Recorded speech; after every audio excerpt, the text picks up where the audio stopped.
adjourn. Okay, thank you all for coming back. Could I have someone with approval of the agenda? Moved by Director Demers, seconded by Director Birch-Jones. Anyone opposed? Motion carries. And if you want to come up to the table here, we have Ole Olson, Director of Vancouver Coastal North, and Lawrence Darlington, Manager of Sky, BC Emergency Health Services. And we are very grateful to have you here today. I believe we have 10 minutes for this. Yes. Yep, we have 10 minutes for your presentation and leave a little bit of time for questions, and away you go. Okay, well, thank you very much. Thank you for the invitation. Really, thank you, Madam Chair, and all the directors for allowing us to come and present to you today.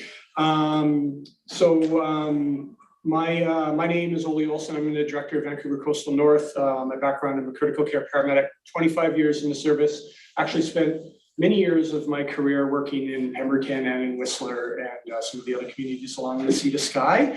So very excited to be here in this role as well. And this is one of my managers, Lawrence. My name is Lawrence Darlington. I'm currently the district manager for the Sea to Sky region, covering Squamish, Whistler, and Pemberton. I've been with BCHS for 3 years as an advanced care paramedic. And then I have a background in paramedicine from the UK for 7 years prior to that. And just before we start, I just want to acknowledge we're on the traditional unceded territories of the Lillooet Nation in British Columbia. Emergency Health Services, we work across the province and recognize that we work in a lot of the traditional unceded territories of First Nations across the province as well. We'd like to talk today about some of the changes that are happening within BC Emergency Health Services and how they affect your communities in particular. So next slide, please. So BC Emergency Health Services undertaking a significant transformation. We've introduced a new staffing model in rural remote communities across the province, as well as many new full-time paramedic positions. The new staffing model aims to stabilize our workforce, providing more consistent emergency coverage, enhanced community services, improve paramedic recruitment and retention, permanent jobs for paramedics with guaranteed wages, and full health and wellness benefits. So what does all this mean in the context of COVID and our areas? Well, maybe we'll start with just a little bit of the background as well. So next slide. So historically, BCHS has relied on on-call staffing to maintain ambulance service in small communities across the province with lower call volumes. Paramedics provide availability to work each month, and they're typically paid on an on-call basis on calls that they attend or in call outs. We've been fortunate to have dedicated community committed paramedics in a lot of these areas, but the staff is in attracting more paramedics and keeping them in community. As I mentioned, I worked as an on-call paramedic in Pemberton and in Whistler many times. I would drive up from Vancouver, put in my time and go work in the lower mainland, right? So without regular predictable income, paramedics would submit their availability to cover shifts around other personal commitments and other jobs, and then eventually move to larger communities. Now, next slide, please. So, as I mentioned, the transformation we're undergoing, BCEHS is indeed going under a lot of transformation. However, in order to support this transformation, we've added a lot of additional leadership to BC Emergency Health Services and structural support around that.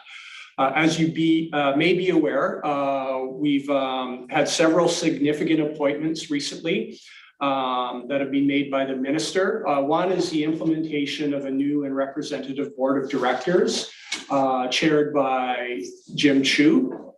And reporting directly to the board is the appointment of a new chief ambulance officer, Leanne Heppel, responsible for BC Emergency Health Services.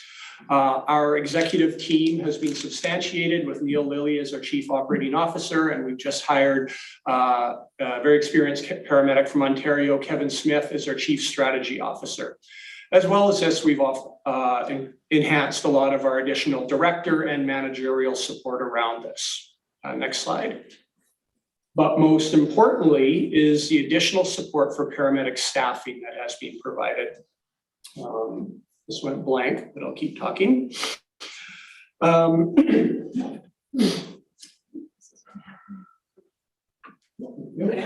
comes in. Yeah, my apologies. You may also recall that in May, the beginning of COVID, the minister announced additional support and resources around the COVID surge planning. And this was the 55 ambulances and 5 additional air resources. In July 2021, the minister further announced additional resources for BC EHS. Now, this is a stage implementation and conversion of multiple on-call resources to full-time 24-hour staffing, shift patterns, as well as the transition of multiple scheduled on-call shift patterns to full 24-hour resources. And we're implementing these additional resources in a staged and controlled fashion. Next slide. So what does this mean for the Squamish-Lillooet Regional District?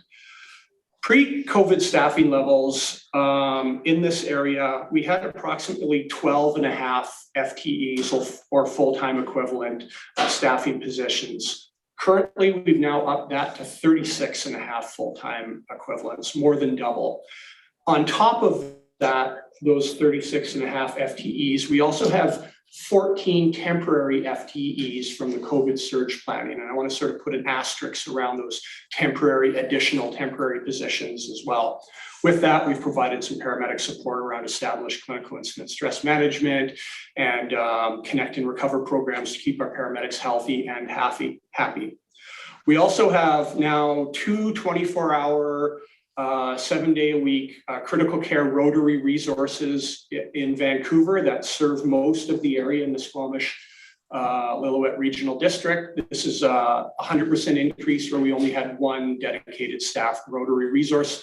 We also have on top of that an additional new rotary resource in Nanaimo that is staffed 24/7 with a critical care paramedic team that can provide backup, which actually isn't that far away from here. With this, we've also increased some of the clinical scope of practice for our paramedics to provide much needed interfacility transport support with the goal of keeping the scarce rural nursing staff and physician staff in their communities so that they don't have to accompany us on interfacility transports. We also have an additional advanced care paramedic position in Whistler, 7 days a week.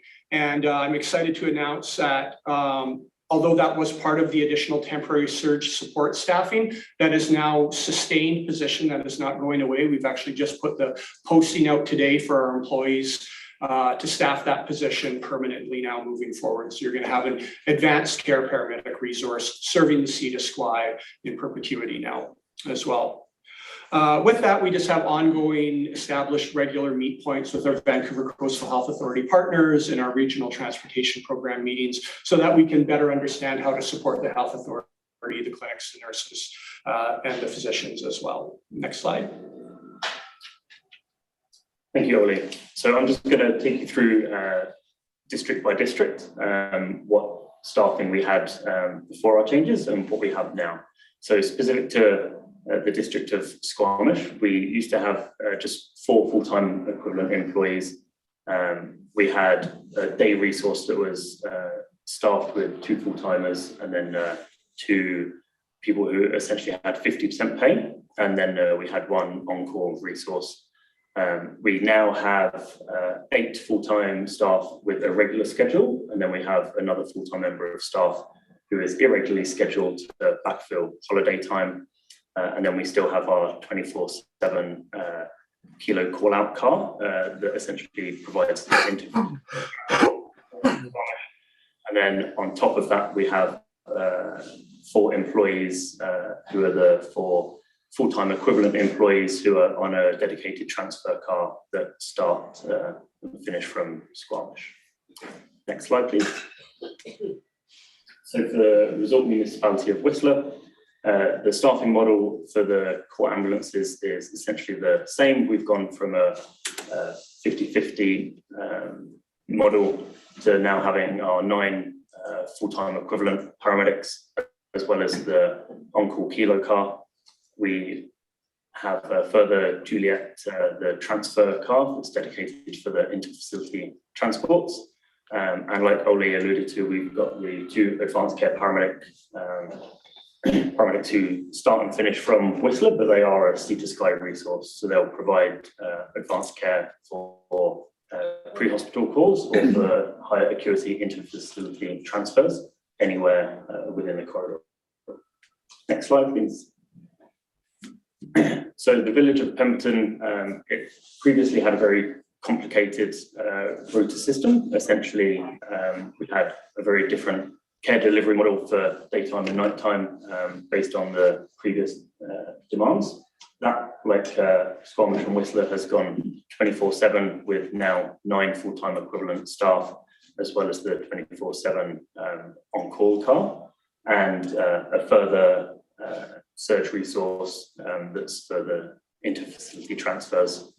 And then Pemberton also has a community paramedic that we're currently recruiting to, and that will be at a 0.53 full-time equivalent role to support community paramedicine projects. Next slide, please. So the district of Lillooet previously just had a 24/7 on-call car. So that has been significantly increased for Lillooet, having now 9 full-time equivalent paramedics as well as the on-call kilo car. So that's quite a significant improvement for the district of Lillooet. And next slide, please. Yeah, so maybe I can speak to our electoral districts A and B, Goldbridge and Sutton Portage, some of our more rural and remote areas, certainly within the province. Previously, this was staffed by just an on-call 24/7 kilo car, as we would call it. But current state, we've now moved to 4 regular part-time positions at our 0.75 line. And one of those positions is a community paramedic unit chief. Now, current state, we haven't filled all of those vacant positions yet. We are in the process of continually recruiting for those positions and providing some additional stipends and encouragement for picking up those extra shifts when not filled. And when we do have cars or staffing issues, we do try and backfill as much as we can from the Lillooet station for these areas.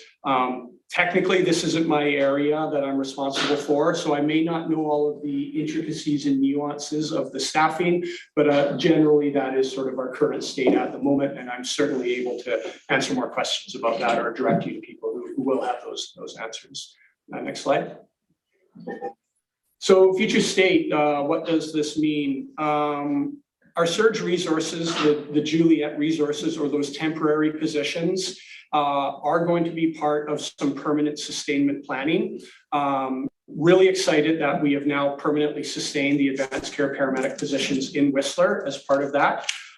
We are now in the early days of looking at what does it look like to keep those extra temporary resources in perpetuity. We do need to make sure that we're evidencing those resources, we're putting them in the right space, and we have the right staffing mix up for them. So that work is ongoing, but we are very hopeful that those resources are going to stay where they are. We are going to continually evaluate the scheduled on-call model that is being rolled out. This is work that is being done through the working group and the implementation plan for it, as well as the collective agreement bargaining that is potentially going to begin imminently with the staffing of those positions. We've tried to implement more sort of clinical support around our paramedics, not just in our paramedics' wellness and mental health, but also a global sort of provincial system of care. We've got dedicated staff in our dispatch center that are available 24/7 to answer those phone calls for maybe new paramedics working in more rural communities when they need that clinical support and that clinical help, and also following up with that and integrating it into this global, more larger system of care that we provide provincially. Ongoing engagement is something that's really, really important for me. This is the first step. I'm relatively new in my director role, but I'm very happy to be here to meet all of you, but I don't want this to be the end of our conversations. I've got some business cards. I want to come to each of your communities. I want to meet with you personally. I want to meet with you and your councils and your staff so that we are all in constant dialogue as to the current state of affairs with the ambulance service, what your needs are and how we can better support you with that. And then I think the future state for us looks something that's really important for us is we want to find local people to support our local staffing requirements requirements. We just had a really excellent day. A local paramedic in Pemberton just had his 25-year sort of certificate presentation, his anniversary today. So we were able to chat with him, a fellow that I'd worked with years and years ago when I was a part-timer here as well. And we're also at the point where we're filling a position, most likely with a local hire, someone who does live in the community of Pemberton. So we're not relying on out-of-town people to come up and work in these areas. And that's what I want to be moving forward to in each one of your communities. Next slide.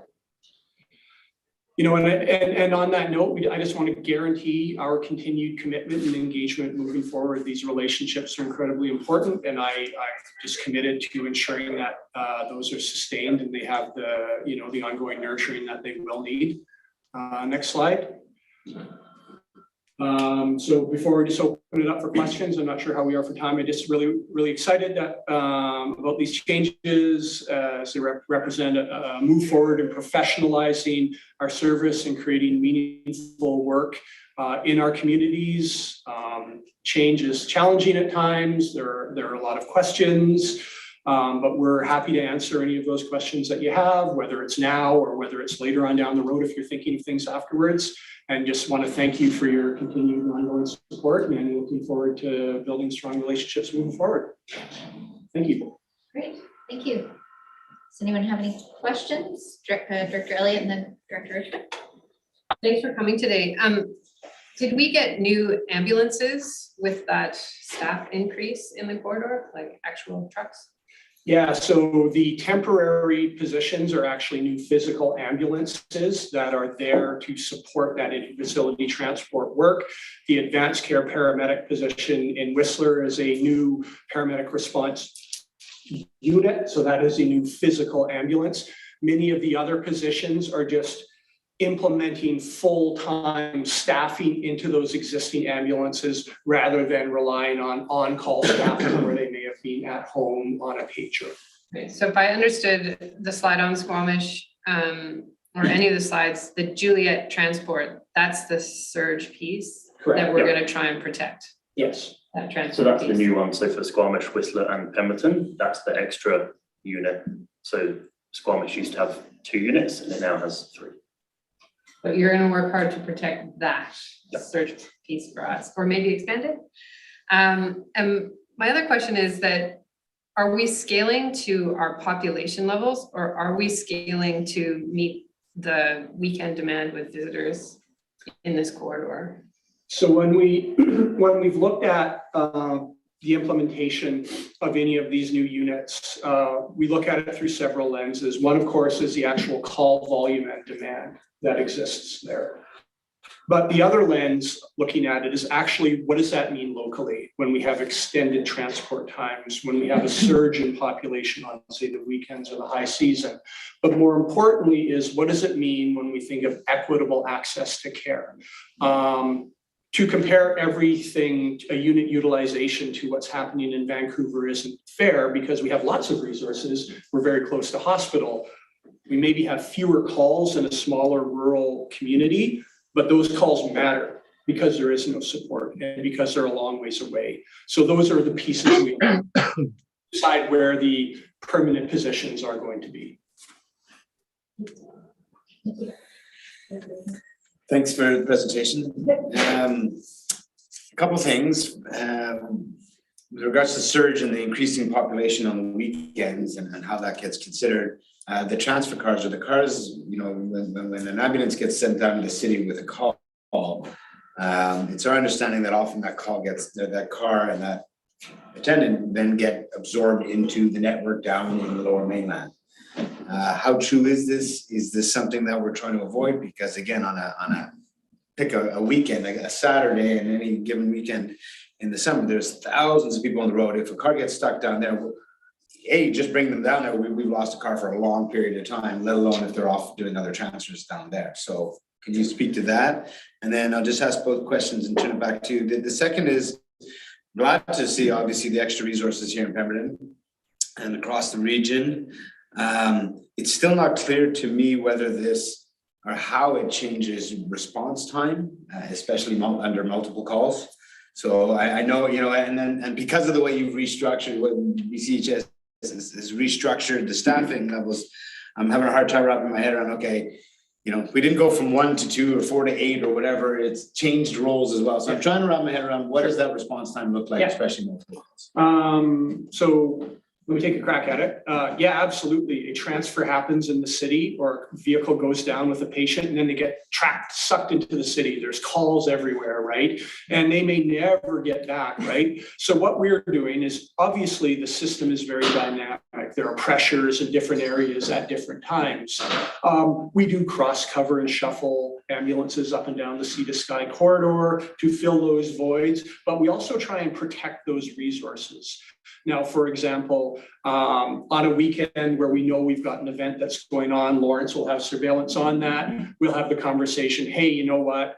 We're anticipating a lot of pressure in the Sea to Sky because of an event or something like that. So let's make sure we utilize, for example, the transfer ambulance more appropriately and do the best we can to keep it into the city or keep it into the corridor and not have it sucked down, right? So that is just a matter of the ongoing surveillance that we have on the pressures in the system. And those calls get escalated to me. I talk to our dispatching center and I'm like, hey, let's make sure that if they're going down for a transfer, they're clear to come right back up because we know we've got high demands on that.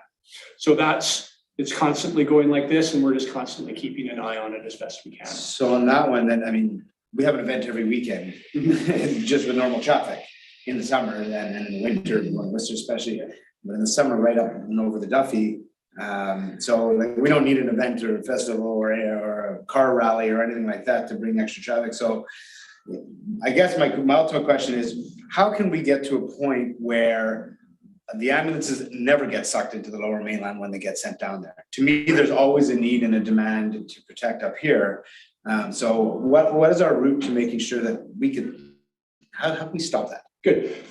That's work I'm doing right now actively with our director of dispatching is how do we best protect those resources in those areas? So those are ongoing conversations. I can't tell you right now that I have a rock solid policy in place that ensures that those resources never get tagged down there because maybe there's a cardiac arrest around the corner, right? We all appreciate that, right? But that's work that is a very real thing we're hearing that is evident to us. And I'm engaging with the work to make sure that we can protect those resources in the Sea to Sky corridor and get them back up there where they need to be. Yeah, what's important to us, and so on a political level, I think there's a number of us that are prepared to help advocate for that. And so if there is a place for that, we'd like to know what that place is. And this is perfect. I think this is, these are the conversations we have so that I know and I can come and take that and say, this is what's important to our community. So let's make sure that it happens. Now, the second question, I'm going to try and remember what it has. Maybe you can repeat it. It had to do with like response times. Yeah. Having a change in structure stuff. Okay, so historically, when you have an on-call staffing model, or what we would call kilo, which is what we used to have during the nighttime in Pemberton, right? That is an on-call employee who lives in your community, who is at home, working another job, carrying a pager. In effect, I could be at home and a call comes in at 4 a.m. My partner's on the other side of town. We wake up, we get dressed, we put on our uniform, we drive to the ambulance station, get in there, figure out what the call is, fire up the ambulance, and then we're dispatched out there. As you can imagine, we've added a long leg to the response time when that call comes in. Now you have 24/7 full-time staffing. They're at the station, they're in their uniform, they've got the pager, the ambulance is there, the gear is checked, everything's ready to go. The response time is 90 seconds. We've just eliminated potentially 20 minutes on the front end of that call. And obviously, 20 minutes, 10 minutes, even 4 minutes matters in these type of situations. So they're there in the station, bing, the phone goes off, they're in the ambulance, out the door. Thanks for the answer. It always helps us to understand with data. And it would be wonderful to have you come back at a future date with how many calls are you seeing? How many pass ups are you seeing? How often are, not to tell a grim story, but to show the picture of what the service is providing our communities, because that really helps the community understand what the capacity of the service is and how to better utilize the service. I think that that's, you know, we ask the same of the RCMP, we ask the same of the fire service, so that we understand, you know, we often hear that our fire service, in absence of an ambulance, is going to a cardiac, but they can't transport that person. And so then our fire services are often sort of not being used to their optimal skill level. It's absolutely their job to go to that call with you rather than in advance of you or instead of you. So it's really helpful to understand that data if you have that. For sure, and I look forward to the opportunity to come back at some point and come with some data and with some numbers, and we can have a clear, you know, look and understanding as to what the actual call volume is and all of those pieces of it. Thank you. I'll relate this to St. John's, but in our area, you know, we don't know what we have. And as far, because I know we're not to full employment right now, after the conversation that we had, you know, and many times we have to wait for an ambulance to come from Lillooet. So it's critical that, you know, I started a training committee in our valley back in 2013. And the purpose of it was because we're always first responders to anything. Always. Yeah. And then we remade it.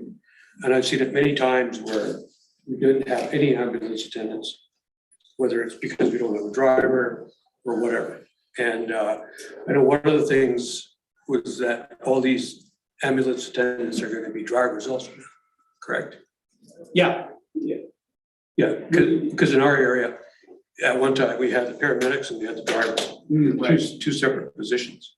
Well, I think in the rural and more remote communities, like if we can find someone who's a driver only at this point, then we're glad to bring them on and look at ways to train them up and bring them up to an EMR level. So I think those are all opportunities for us, but I think it all begins with having that conversation and building that relationship.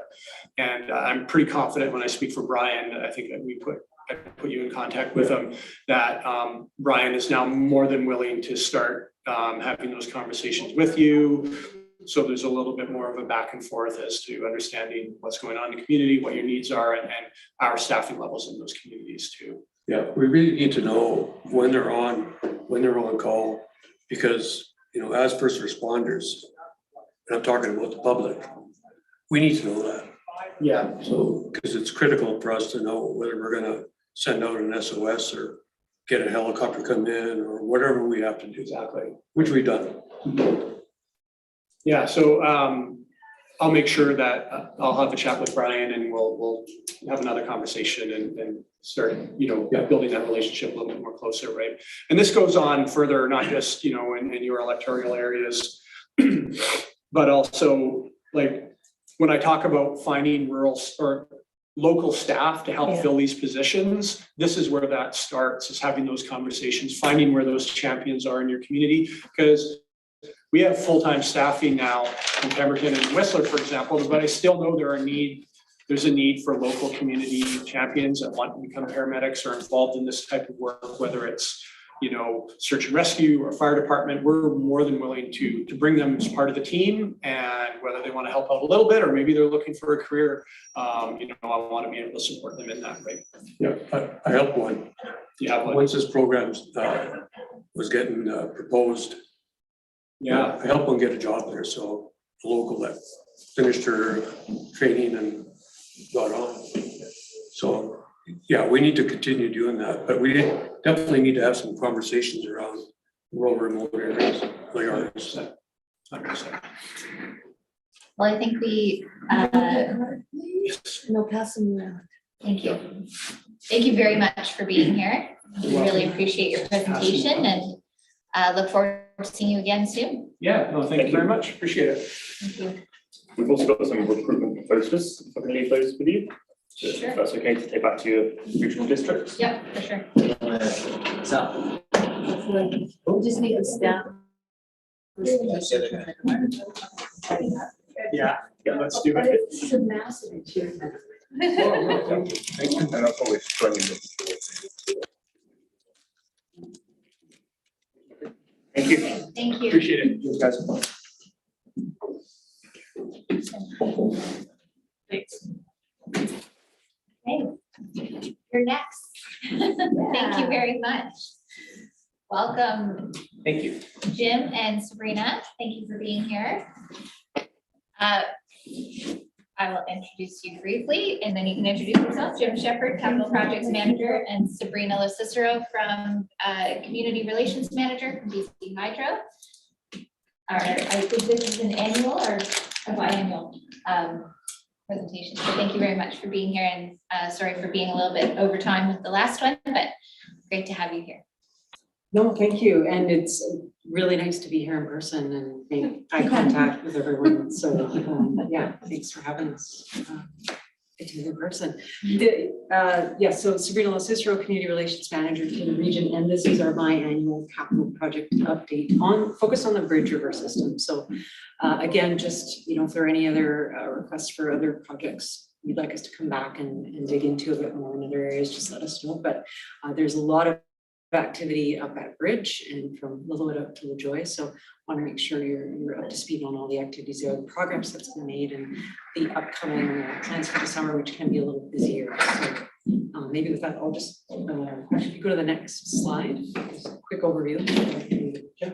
So just a quick reminder of the system, just to get oriented again. We'll go through the capital plan and touch on some highlights with safety and workforce and accommodation, just knowing that's an ongoing area of interest. And then we'll talk about just ongoing communications.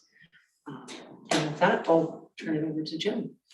Yeah, because we're a little late, I'm gonna skip over a few slides, but if you do have any questions, please don't hesitate to stop me. So the next slide, we'll just skip over that, but I think I presented this about 10 times so far. So I'm hoping everybody's got it by I know now. it off by heart. So, two of our biggest projects, we're going to get into one in a little bit. One of them is the Bridge 1 to 4, and that is a large project over at the Bridge 1 facility where we are replacing the generators, and plus we're doing some other ancillary equipment. Right now, that one has gone into the BC Utilities Commission. I think we are on the third round of questions from interveners on that. We are hoping to get that finalized with the BC Utilities Commission sometime this summer. Usually takes about a year, and we put it in last summer. And we've got a target completion about 2030. I mean, we really can't start until, it's a lot of work we have to do. It's about a $200-ish million contract for the generators themselves. So that actually takes a while to get into place. The penstock recoating has actually dragged a little bit more than we had hoped. We were hoping to get them doing it exactly the same time at Bridge 1, but it seems to have dropped back a bit, mostly because it has to do with the BC Utilities Commission. We have to actually take this project to the BC Utilities Commission because it's actually going over $100 million right now to recoat the penstocks. So they're saying it's about 2025, 2026 when it's going in. And because of that, it means that we can't even start the work until 2027, 2028. So we're really looking at about 2033 completion date. And we're actually doing some work around the foundations, but that's not a major work. Bridge 2, almost done. We're literally almost done. We've got 7 and 8 units. And the 5 and 6 units have all been in service. We're just finishing up some deficiencies on them. Very, very happy that those projects are almost done. We've got a small bit of work that has to be done on the penstock. Because of COVID, we really had to restrict the number of people in the Bridge River area. And because of that, we decided to postpone that project into a time where, we're going to not exceed the numbers of the people in the local area. So we're going to be working on that this summer. So we've got an outage this summer where we're going to be doing that and another project, which I'll be talking to just a few moments. Next slide, please. Seaton, this is around the Lillooet area. The big work that's going on is the bypass and the bridge unit that we're doing an upgrade on. There was a presentation on the bypass just recently, primarily in Lillooet. Monday. Monday is the second, yes, and we One had for. an open house. Yeah. In the fall, was it public open house? Yeah. So again, that was one of the projects that we're going into, and again, this is also a BC Utilities Commission project due to the fact we're adding in a bypass, but we're hoping that that will allow us to ensure that we don't have a lot of water going down the Seton River. And so it actually gives us an opportunity. We can actually pass pretty much all of the, if I remember correctly, everything that comes out of Bridge 1 and 2, we can pass down the bypass if we have to. Into the Fraser. via Into the canal. Fraser River, essentially the same place where the unit goes in. So that little green section is gonna go right there. So it's essentially the little white thing is on the far right-hand side. It's just gonna come a little bit further up from there, and it's just gonna sort of parallel along. Right now, they are trying to determine what the best solution is that. We're actually draining that canal this summer, next little while. Next couple of weeks, because we're doing some drilling just to make sure that the rock is exactly what we think it's going to be. That'll be timed, before any salmon start headed up. Yeah, but we've got, the nice thing is we have to keep those 2 spawning channels fully watered. Yeah. So we're actually pulling water up from the river itself through pumps and generators to make sure that those never dry out. Which used to be fairly, it was expensive, but it was never bad. But with the cost of diesel right now and the cost of equipment right now, it is tremendously expensive. So. Dam safety, we're doing the surge spill hazard mitigation. I think I've described it before. It's just some work on the top of the mountain just to make sure that there's a surge. It doesn't actually, the water doesn't go anywhere and affect any of the community. And School Creek and Town Creek are 2 drainage improvements. And there used to be, there's a large spoil pile that was the leftovers from the tunnels through. And we're gonna be mitigating that. So it's gonna be there, I think it's gonna be removed, if I remember correctly, is what we're looking at right now. So that's 2025. Gonna be a lot of rock trucks out there. Next slide, please. It's the project you're all waiting for. This is the LaJoy Dam. So we have come up with a recommended alternative, and that is to put the dam back up to the full reservoir level. And that gives us a lot more abilities to, it gives us a bigger buffer. So we can actually allow us to regulate the flows through both the Lower Bridge River and the Seton River. One of the things that we're going to see in the next little while, if we can go to the next slide, is we're really going to have to bring that water level down. You see with the water, the nice green water up there at the top of the dam, we're going to bring that down quite a bit. We're going to get into that in the next slide, but it's going to be right down so we can actually get to the toe of the dam. So all that water right there is actually going to be gone. The whole toe of the dam is going to be dry. And again, I'll get in the next slide, but right now this project is, we're still doing some evaluations and we're not going to be putting in the CPC into the government until 2026. And which means that by 2027, we should get a response, which means that the project will start construction sort of that 2027 timeframe and take a number of years because we can only draw down the water so much during certain parts of the year due to the inflows. So the work that's going to be happening, we're doing some test pitting and geotechnical drilling to ensure that what we think is that the base of the dam is actually what is truly at the base of the dam. And then there's a few environmental impacts that we're looking at and of course cultural heritage because we're drawing down the lake. Next slide, please. Placement of transformer 7 at Bridge River. Those big things on the right-hand side, they will see those probably going by on a train or possibly a truck in the next little while. I think we're starting in May of this year, absolutely expected to begin in May. My memory is not so bad.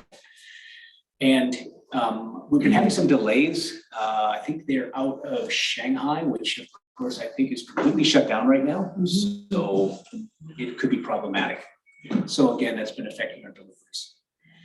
We've got some work on the Bridge River Terminal. That's that one that's just over by the penstocks. So we're getting that going to be done by 2023. The big project that I guess, especially in the Bridge River, Seton, Portage, Lillooet region, and then beyond, will be the transmission line upgrade that we're doing. 2L90, 2L91. We put the CPC in at the same time as the Bridge River 1-4 project. And so we should see that by the summer. There's actually some thought about splitting them apart. It hasn't been confirmed yet. But work will go quite quickly because it's mostly a refurbishment versus a lot of work. So 2025 timeframe. Next slide. I think I've gone through this a couple of times. One of the things that I really want to sort of push in is the code of conduct. And again, this was a process that we did with the local, with the unions and the local people in City at the time. And this is probably going to be something that we will extend out to other sites and other facilities within the region, especially, you know, given the concern about camps and violence towards the local community and exploitation of you know, women or marginalized people in the local communities. And I think it worked really well. We only had a very few situations where it actually got sort of brought up to the committee, and essentially in most cases, the person was doing something outside of what their code of conduct is, and it is not only in the job, but outside of the job. When you're in the communities, we were expecting you to stay, you know, your code of conduct to be acceptable to the local community. They were actually removed from the facility. So we actually removed quite a few people, quite a few, half a dozen. And most of them from one incident. I think we've got 5 persons in one incident because they were being very disrespectful to a family at one of the local beaches. Next slide, please. Workforce, we're going to see 85 to 90 people sort of in the next couple of years. The really ramping up again is going to be sort of 2027, that sort of time frame. And then, of course, over in 2027, 2028, over in the LaJoy area where we're going to see quite a large number of people. Next slide, please. Combinations, again, normally if we're putting people in the Bridge River area, we just sort of keep the people in the Seton Portage area. And then in Lillooet, of course, if we have people who are doing projects in Lillooet, we sort of keep them in the same region. We are actually, you know, given that we are going to be seeing an increase in the workforce, probably the 2026 beyond region, we're actually looking at, we're doing a study of exactly what's available, what we can do, what are our options. So we're doing that right now, and I'm assuming it'll probably take us about 6 or 8 months to be able to finish that study to a level that is acceptable. Next slide, please. And again, just same thing, not too many people here in the next little while. Okay, next slide. And we'll pass you on to Sabrina and tell you all about our communications. Yes, so this is really just a reminder of some of the tools that we use on an ongoing basis to communicate in the region. I think we touched on the open house that we had for Seton project in the fall. We've had a LaJoy project open house recently.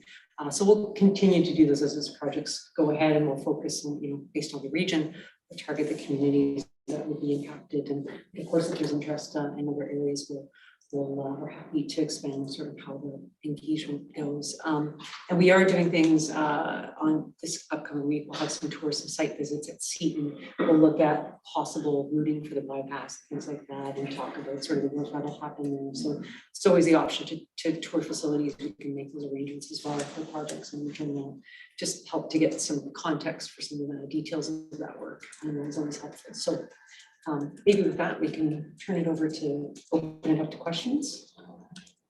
Okay, thank you very much. Director Demare, go ahead. I'm interested in the code of conduct. Is it for your workers and contractors? Or Yes. The BC Hydro workers are, we already do sort of have a code of conduct in place. I mean, you can, but this one was specifically towards our contractors because there were just so many more of them.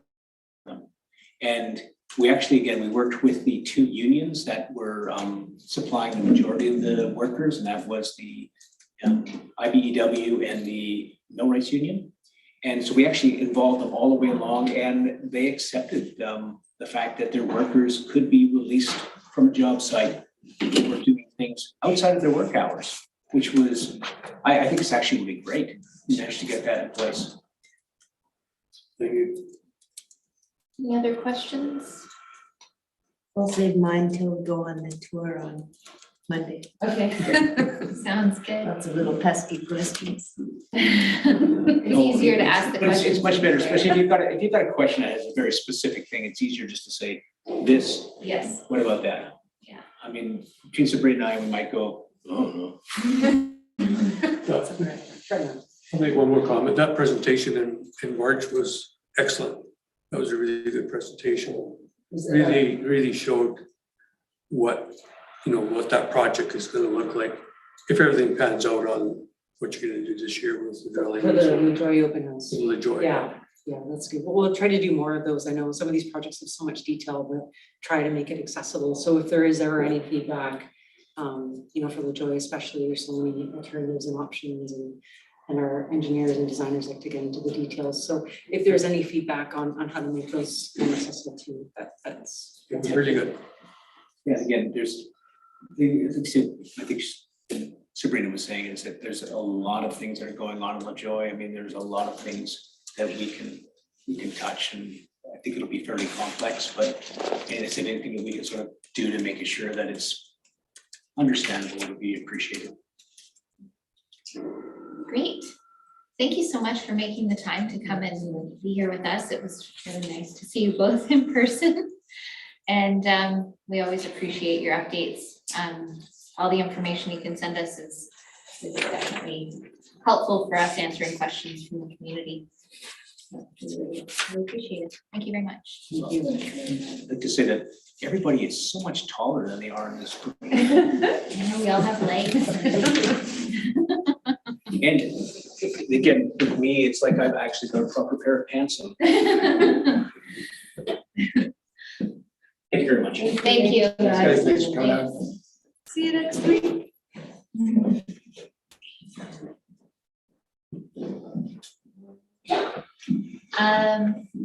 You good? We're all good? Okay, we'll move along to the consent agenda. Could I have someone move approval of the consent agenda? Moved by Director Elliott, second by Director Demare. I'd like to pull 5.2.5, please. 5.2.5, Ministry of Transportation Infrastructure letter. Pull that and discuss it as 12.5. 12.5, thank you.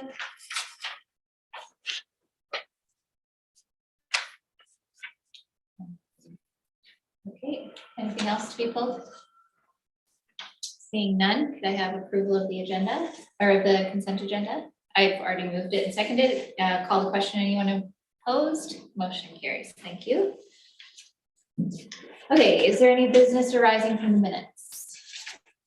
I see Jack on the screen. Nope, we're good. Okay. 7.1, the Electoral Area Directors Committee recommendations of April 11th meeting. How did you want to do these? All Separate. separate. Okay, 7.1.1 is the civic addressing regulatory bylaw. There's no one coming in for this, right? Sorry, I feel a little bit disoriented right now. Okay. I'll move it. Moved by I'll Director second it. Jones, seconded by Director Demare, and this is just the first, second, and third reading. We can't do them all at once. Anyone opposed? Motion carried. And that the SLRD civic addressing be adopted. Moved by Director Elliott, seconded by Director Birch Jones. Anyone opposed? Motion carries. Okay, 7.1.2, the building bylaw, 1611-2020 amendment bylaw. And this is for first, second, and third reading. Can I have a mover? Moved by Director Stoner, seconded by Director Demare. Comments? Anyone opposed? Motion carries. And that the same bylaw amendment be adopted. Moved by Director Demare, seconded by Director Birch Jones. Is there anyone opposed? Motion carries. Direction request regarding the connecting remote communities and First Nations reserves to high-speed internet, and we have a presentation. Yes. Brief. I can come down to the table. Sure thing, thank you. No one sees you over here.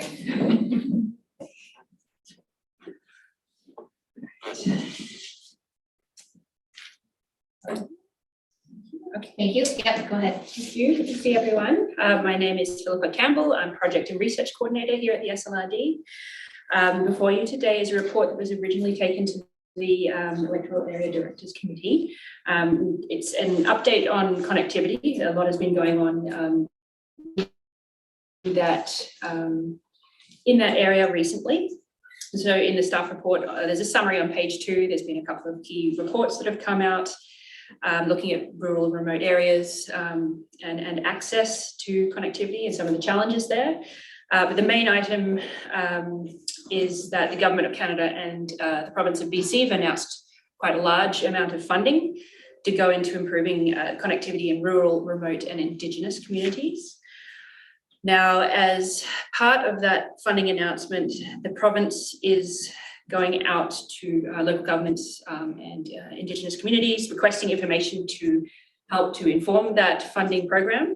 Not the decisions necessarily, but how that funding program is structured. And they're taking a bit of a strategic look at what the issues are across the province. And they've asked for more information to help with that. So there's a request to participate out. And that's the subject of the report. So because of where we are in our connectivity journey, the connectivity strategy has not been initiated yet by staff. There are other priorities at this time. So we don't have detailed technical information to provide as part of this request to participate. However, it is an opportunity to provide a response, provide the priorities for the SLRD, and also to sort of give some information on any impacts that we're seeing where connectivity is an issue. So the recommendation from the EAD was to go ahead with a response. And we have a draft response here today, which can be amended at the board's request. And so we're looking for basically the final okay to put this into the province, which would have to happen before the deadline, which is next week. So I'm happy to take any comments or questions on that. Questions? I looked at the attachment too, and looks really good. It catches. You captured what we talked about, Great. so I'm good with it. Okay, thank you for the feedback. Director Elliott? I know as part of this, all of these data maps were made available to us. So if we continue with our project, I guess I wonder if this project makes our project redundant. It's a very good point. And perhaps, Chair, I believe you actually were both on the call with the minister. Is one of the items that the CIO noted at the Electoral Area Directors Committee meeting. There was a meeting where a bit more information was given to the leadership. And one of the items that the CIO noted was that some information would be shared from the province back to local governments to help with this. And I think it is a really good question that the level of information that could come back to the regional district might help us.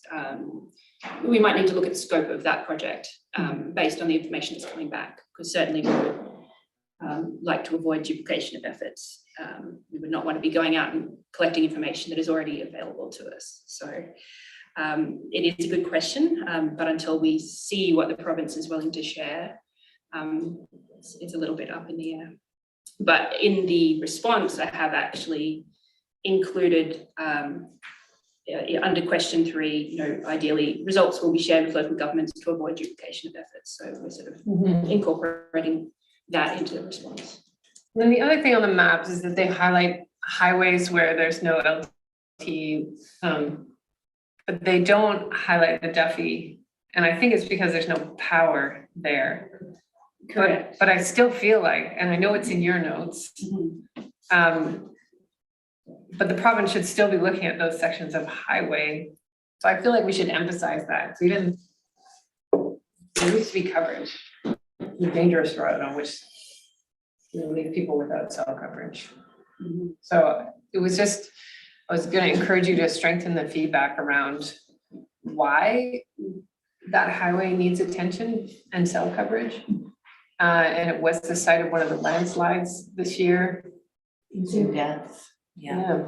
So, 5 deaths and 2 landslides and would have been, 140. it's interesting that there's no category for highways that aren't covered yeah, and aren't close to power.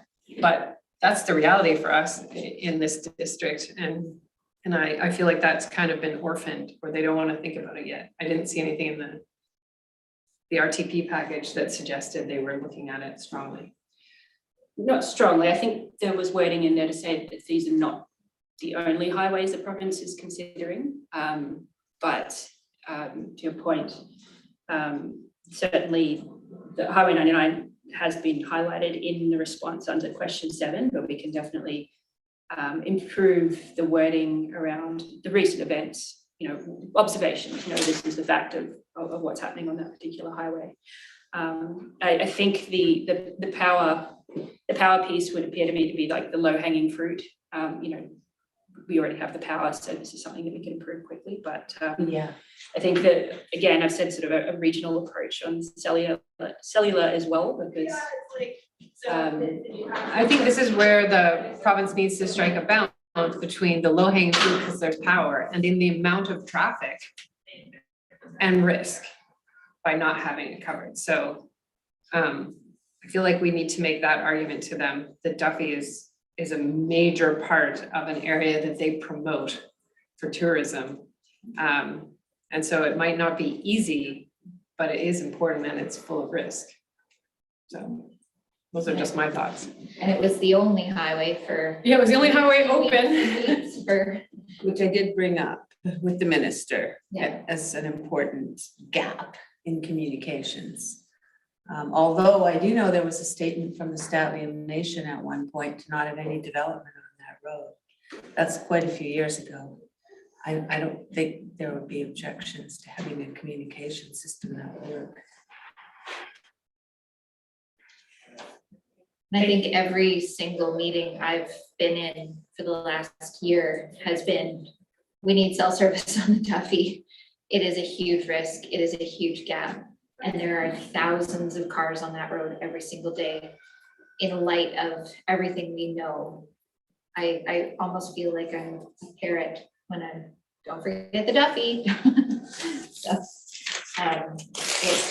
it won't be news to anybody when they receive that feedback, but I think it's good that we stay consistent with that messaging for sure.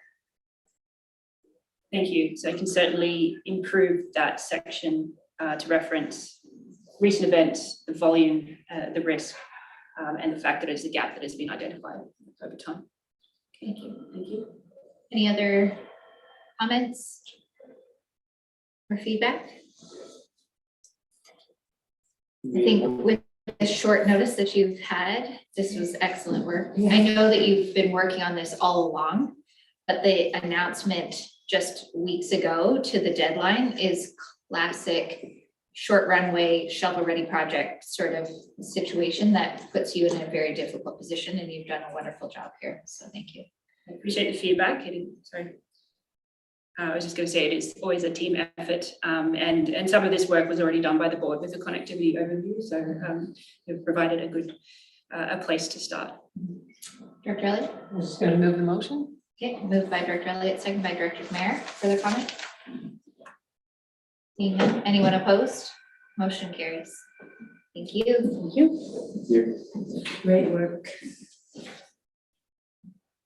7.1.4, this is the water trailers. I believe Director Richmond was asked to. I'll move that. I'll second it. Hang on a sec. I just wanted to ask the board to add the wording. We do have an existing board resolution that organizations that we provide funding for fire services, fire smarting, enter into a contribution agreement. So we have done that in the past. It was just not part of this, unfortunately, but just subject subject to entering into contribution agreements, funding of 11,000. Okay. So, That would be my request. okay, Comfortable with that? Yes. Moved by Director Richmond, seconded by Director Demare. Comments? Anyone opposed? Motion carries. Thank you. 11,896. I was here for the next. For 8.1? Yeah. Great. Moving on to bylaws 8.1, and we've got Claire Dewar coming in. Oh, she's on there.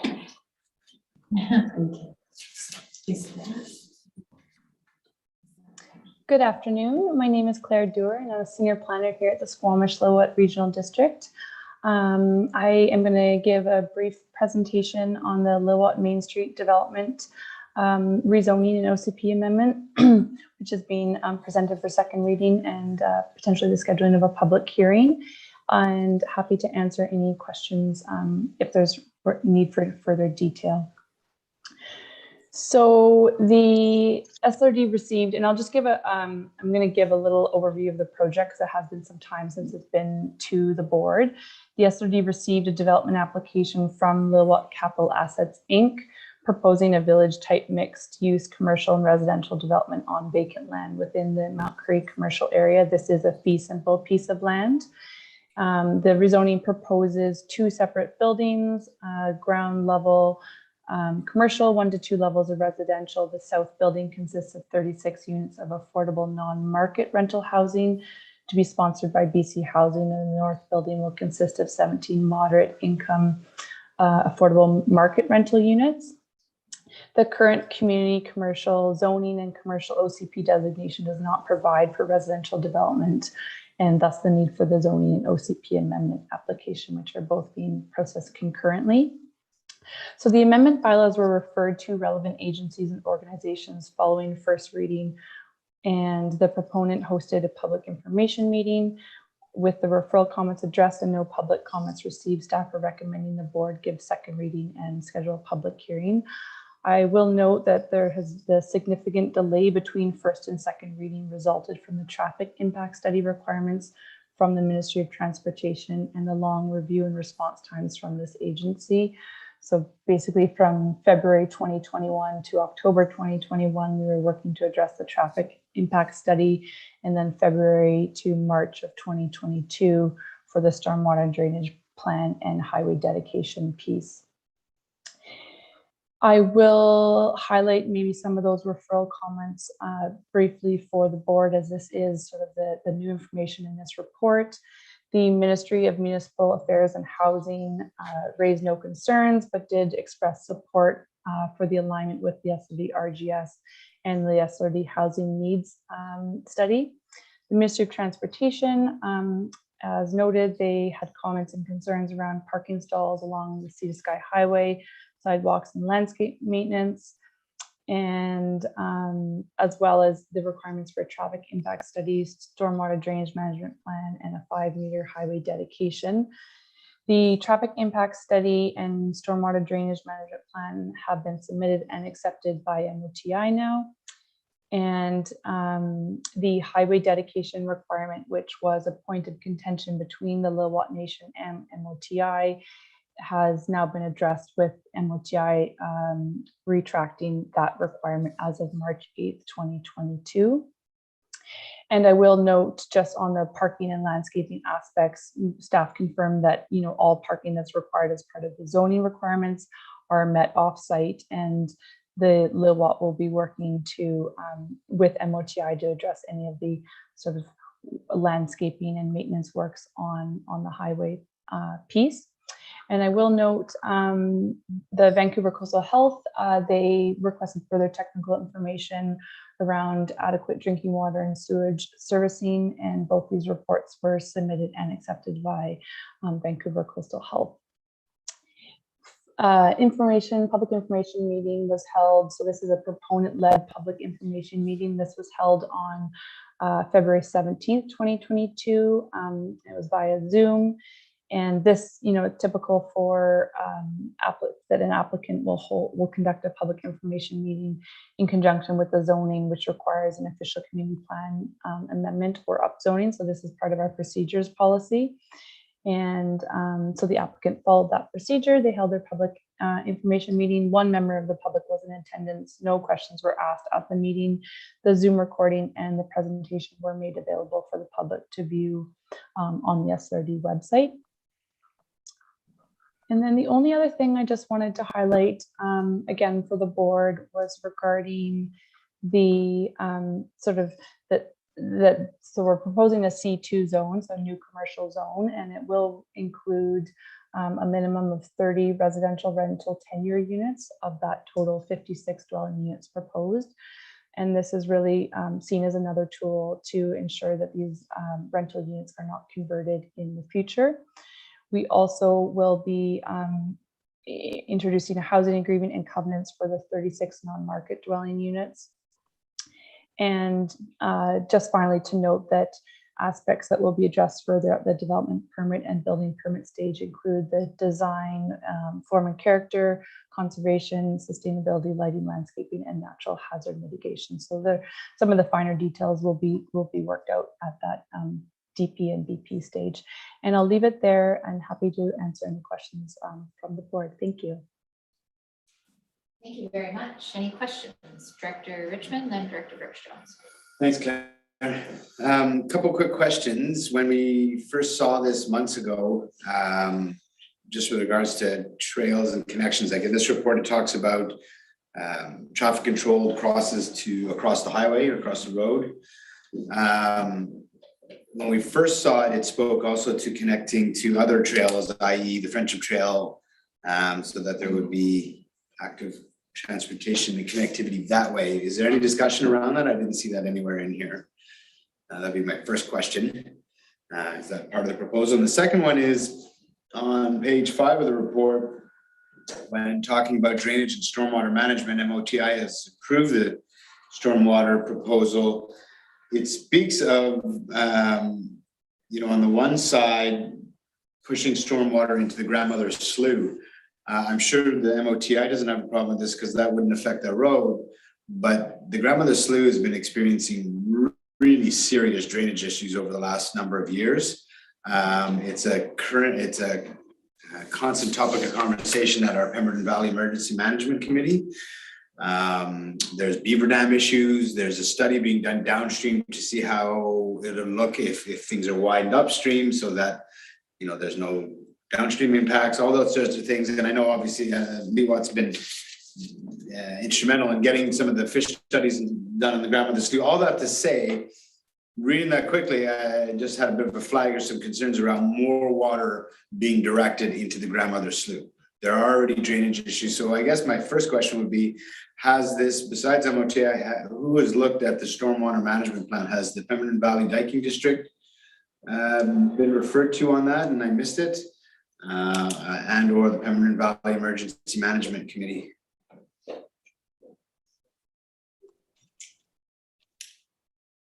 My two questions. Ms. Dewar, are you able to answer those? She's frowning at her keyboard. Okay. Sorry, thank you. Through the chair, so I can speak to, I'll speak firstly to the questions around the Friendship Trail, and that is a great point. There were discussions with the proponent initially around, the importance of connecting into the existing trail networks. I don't recall on the site plan, I guess to step back, they will be linking into like developing sidewalks and linking into the Tazil Learning Center. And I don't know, I'm trying to envision where the Friendship Trail, like how it doesn't directly connect into that site, but I think that they are in general thinking broadly about the entire project and how it connects further into the Mount Currie community. And that is something that we can continue to work at that development permit stage as well. And, if we do have the ability now to request some sort of direct link, I suppose, though we're not, this property, as far as I'm aware, does not directly connect to where that Friendship Trail is.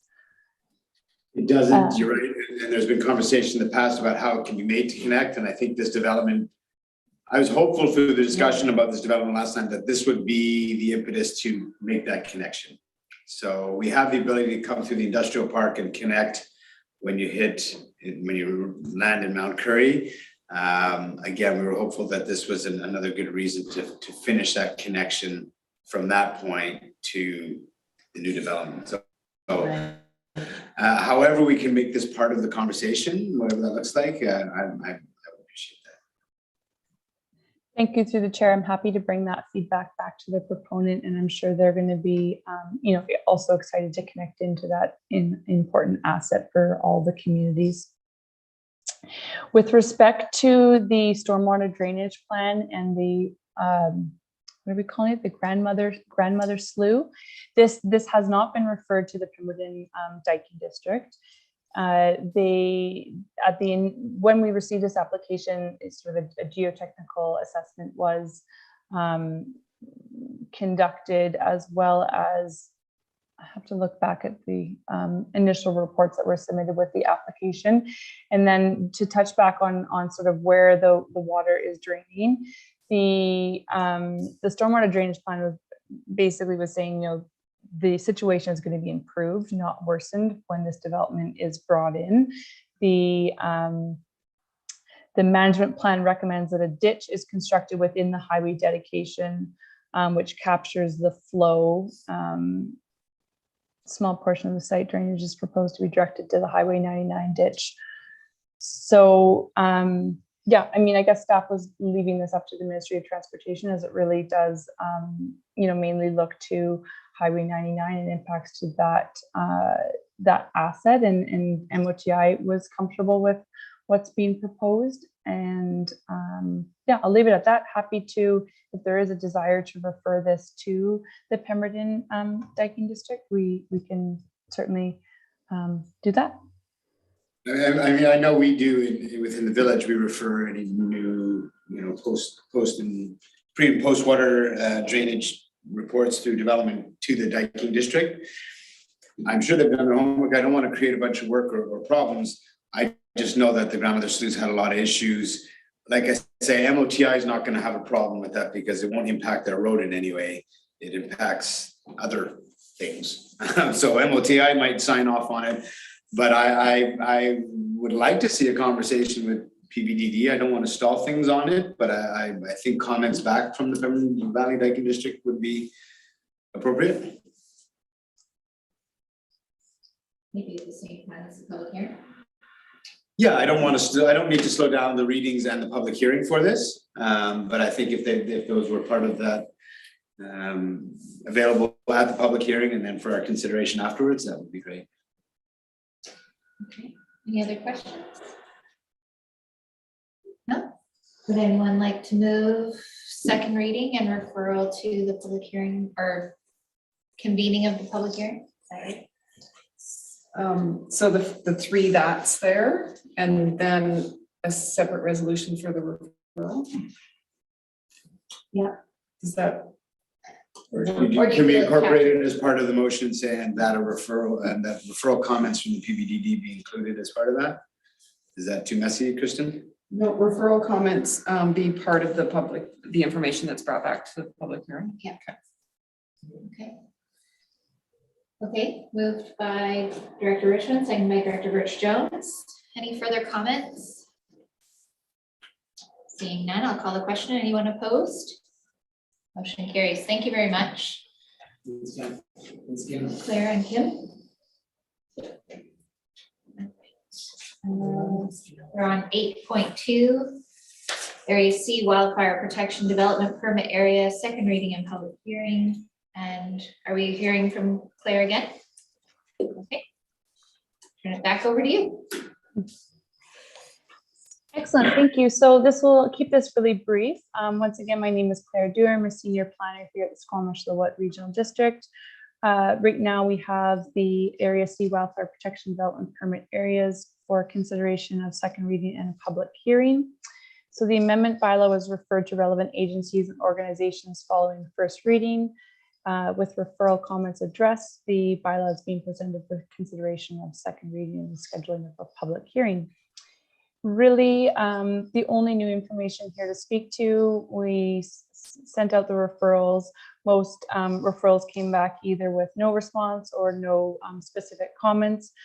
We did receive a comment from the Ministry of Transportation and Infrastructure regarding an existing policy in the OCP, just requesting that the language be removed if they felt it was sort of directing their mandate, and they would rather to see that left within their own sphere of authority.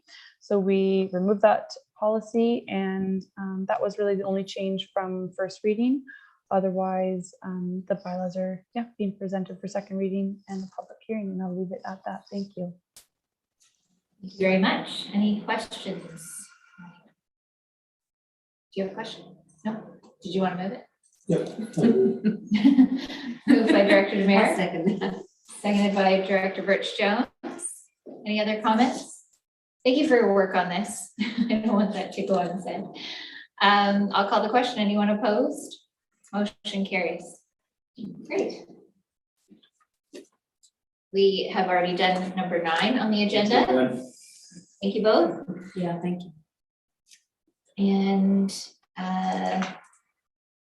Kristen, did you have a 10.1 to fill in? I do, Okay. and that is a resolution for a special board meeting to be held on May 9th at 10 a.m. Okay. Moved by Director Demare, seconded by Director Birch Jones. Any comments? Anyone opposed? Motion carries. Thank you very much. Thank you. 10.2, information report regarding quarterly development applications report. Is there a presentation, or is this just? No, but Kim, Director Needham's available in the waiting room if we want to bring her. Does anyone have any questions about the report?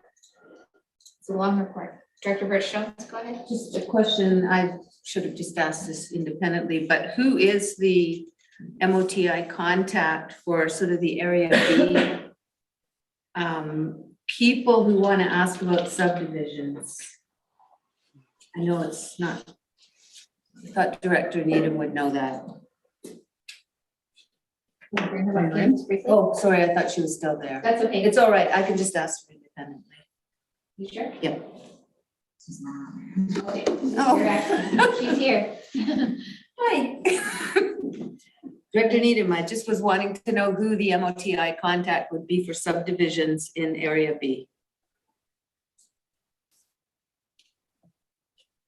I need to look that up. They change fairly regularly. No, you have to know that right now. We do have another question. Director Elliott, go ahead. Director Needham, can you give us a sense of when we might see Furry Creek or Britannia Beach back on the agenda? I know because we receive referrals on Britannia Beach, so just trying to understand what our next few months might look like on that front. Yeah, thank you. Through the chair, we are hoping to bring the Furry Creek project in May. We are working diligently right now with our legal team in order to work through the various legal covenants and housing covenants, because we want to have those in good order before we bring this back. As far as the Tiger Bay development goes, there are a number of technical issues that are still being worked out with respect to transportation and water. And so we'll bring this back once it's ready for second reading, which I really can't give a date for that. I can't predict that. Thanks. Thank you. And Director Rainbow, I saw your hand for a question. My question's just been answered. Thank you. Okay, great. Thank you very much, Director Needham. Could I have someone move receipt of the report? Moved by Director Richmond, second by Director Demare. Anyone opposed? Motion carries. 10.3, the FCM Municipal Asset Management Program funding application. Are we bringing someone in? I believe Ms. LaFrance can speak to that. I'll bring Ms. LaFrance in.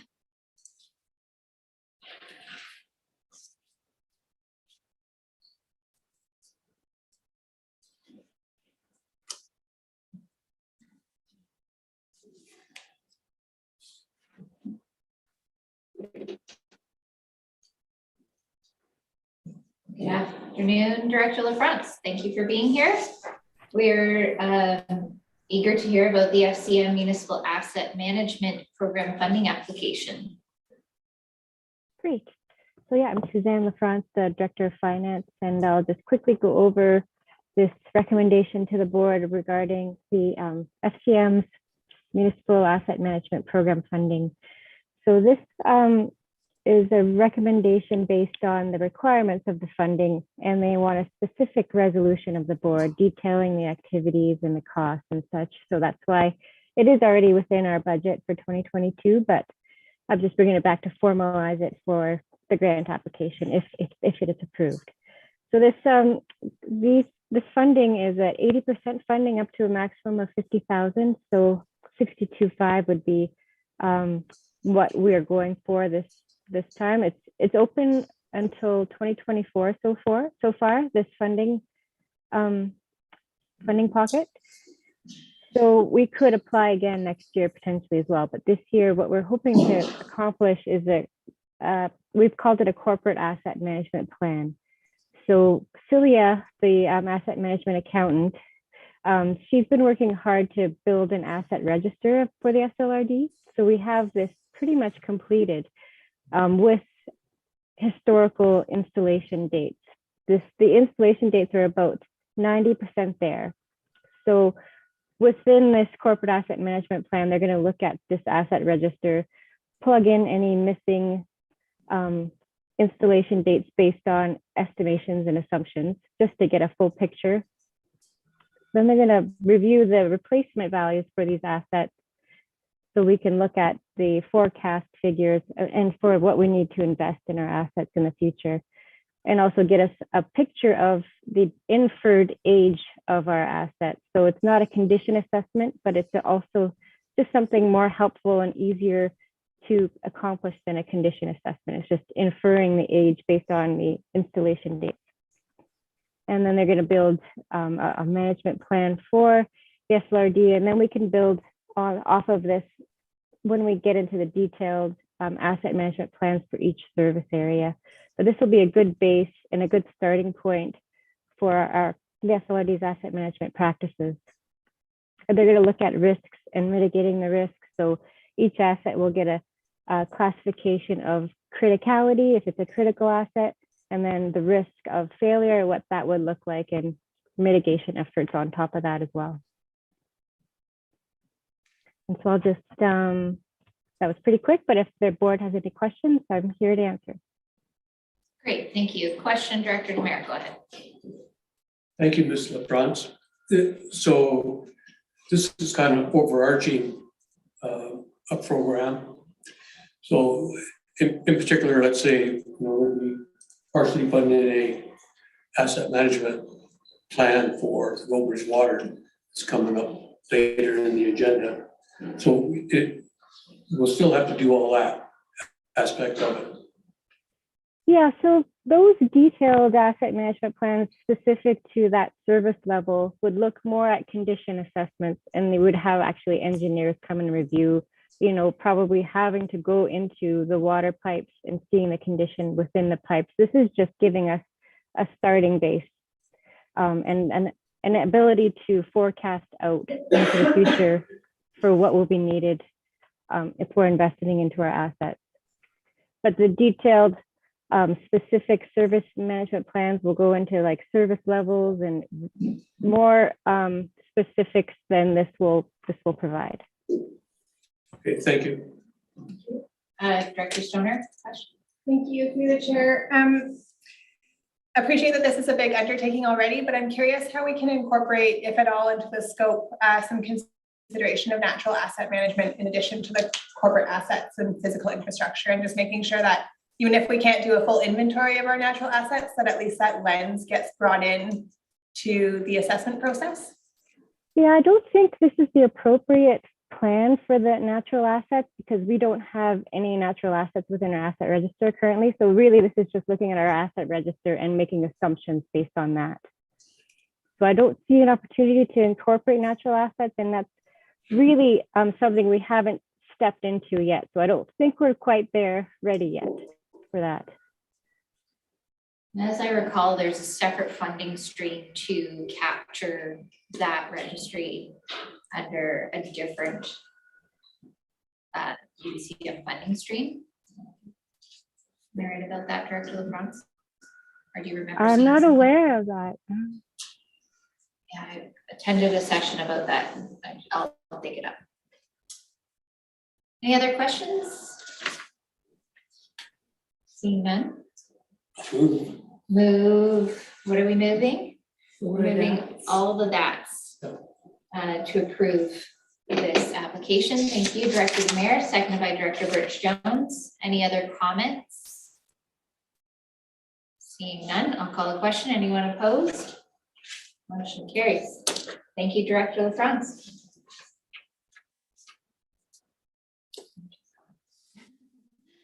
Okay, 10.4, request for decision. And we have, great, Mr. Fusca and Ms. Morgan. perfect. Any other comments? Good afternoon, Director Morgan, Mr. Fusca, thank you for being here today. We're on 10.4 and we're talking about the purchase of a backup generator for Garibaldi Volunteer Fire Department Fire Hall. I'll turn it over to you.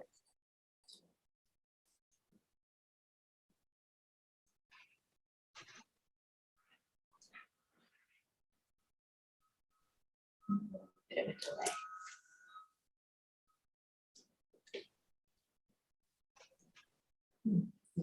Time zone.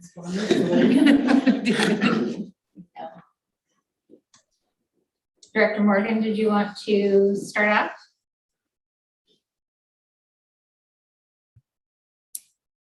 I'm going to defer to Mr. Fusca on this one. Okay, no problem.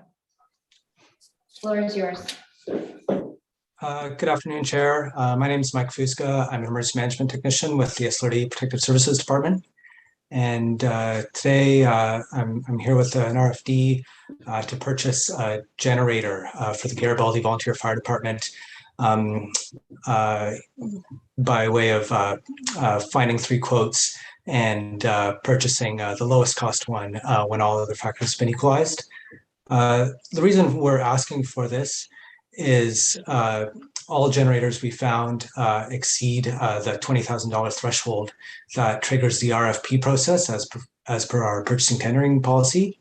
But we're running up against a challenge that in the process of researching, we found that over the past year, COVID-19 has severely impacted generator supply, and that's caused extremely long lead times for purchasing a generator, up to 44 weeks.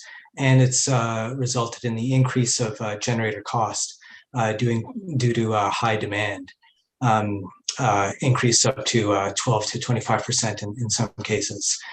So what we're hoping to do here is purchase a generator best cost, because we're worried that if we did put it to RFP, we would receive no bids, and it would just take a significant staff effort, and in that time we would be no better off with only generators costing more in the future, as we found they've already increased in the past. There's more details on this are included in the RFD itself. So I'm happy to answer any questions at this time. Great. Anyone have any questions? Director Rainbow, go ahead. I just wonder how we're paying for it. Where's it coming from? So most of it, Chair through you, most of it is coming from the Union of BC Municipalities Community Emergency Preparedness Fund. We received $25,000 in grant funds for that, of which we spent about $2,500 on critical incident stress management training. So the balance of that will go towards this generator. And then to make up the rest of the cost of the generator, it will come out of the Garibaldi Volunteer Fire Department operating budget. Okay, thank you. Director Birch-Jones, go ahead. Thank you. I just wondered, these are huge disparities between these 3 prices. Do those make sense to you based on what you're seeing? Chair, through you, yeah, the disparity is there are different kinds of generators. So the Generac Protector RG038 is a propane generator, as is the SG040, and then the Cummins LP 40 kilowatt is a diesel generator. Okay, they make sense to you. Good enough. The question I have is, do any of our other locations need this infrastructure? And is there any benefit to ordering more than one at this time? Is there any cost savings on ordering more than one? I'm thinking Bridge River, I'm thinking anywhere else, any of our other direct centers, those sorts of things. Just because if they're so in short supply and we can get an order, then economies of scale sort of thing. Chair, I can tackle that one if you wish. I think notably the office in Astor Street, the SLRD office, does not currently have a backup generator, and it is our it's our primary EOC location.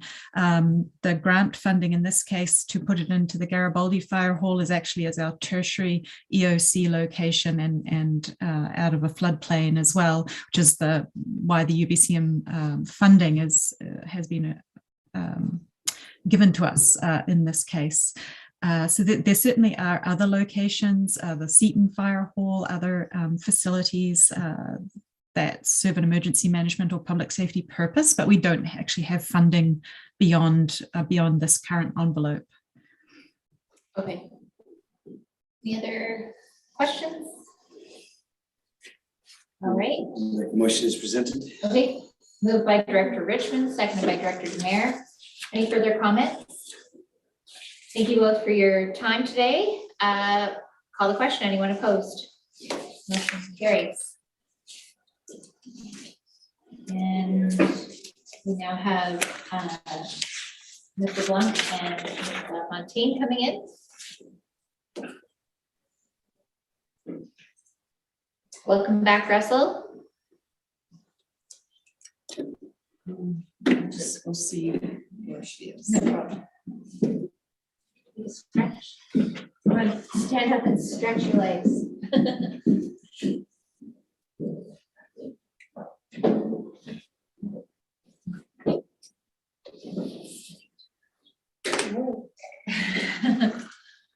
This job for the marathon sitting. Sorry. This job for the marathon sitting. Yes.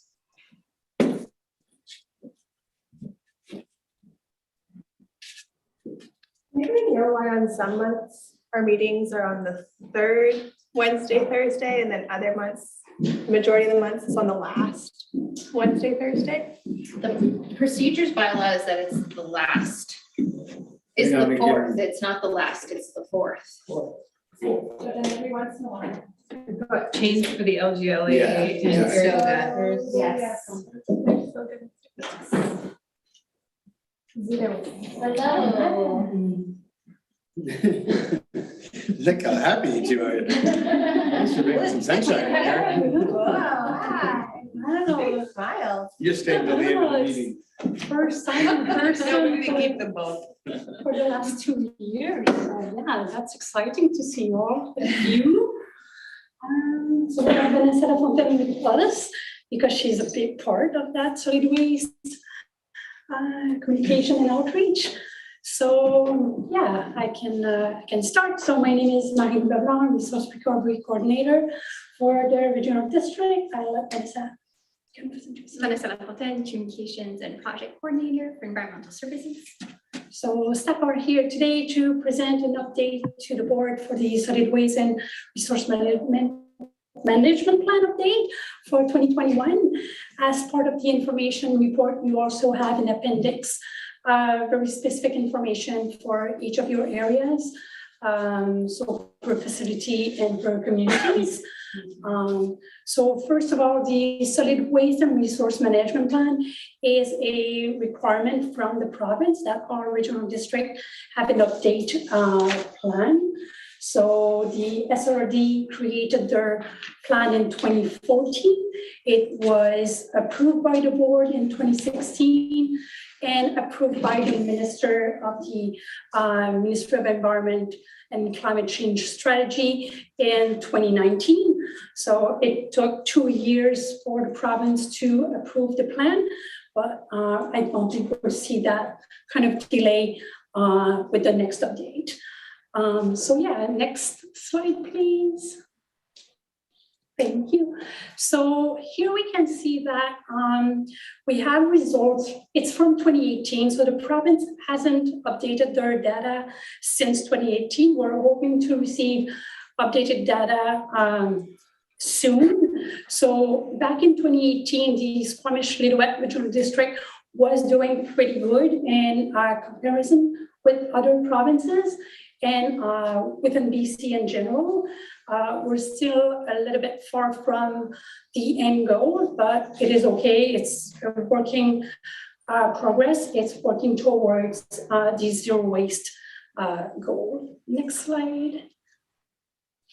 So here what we have is the difference between the SRD and the province up to 2020.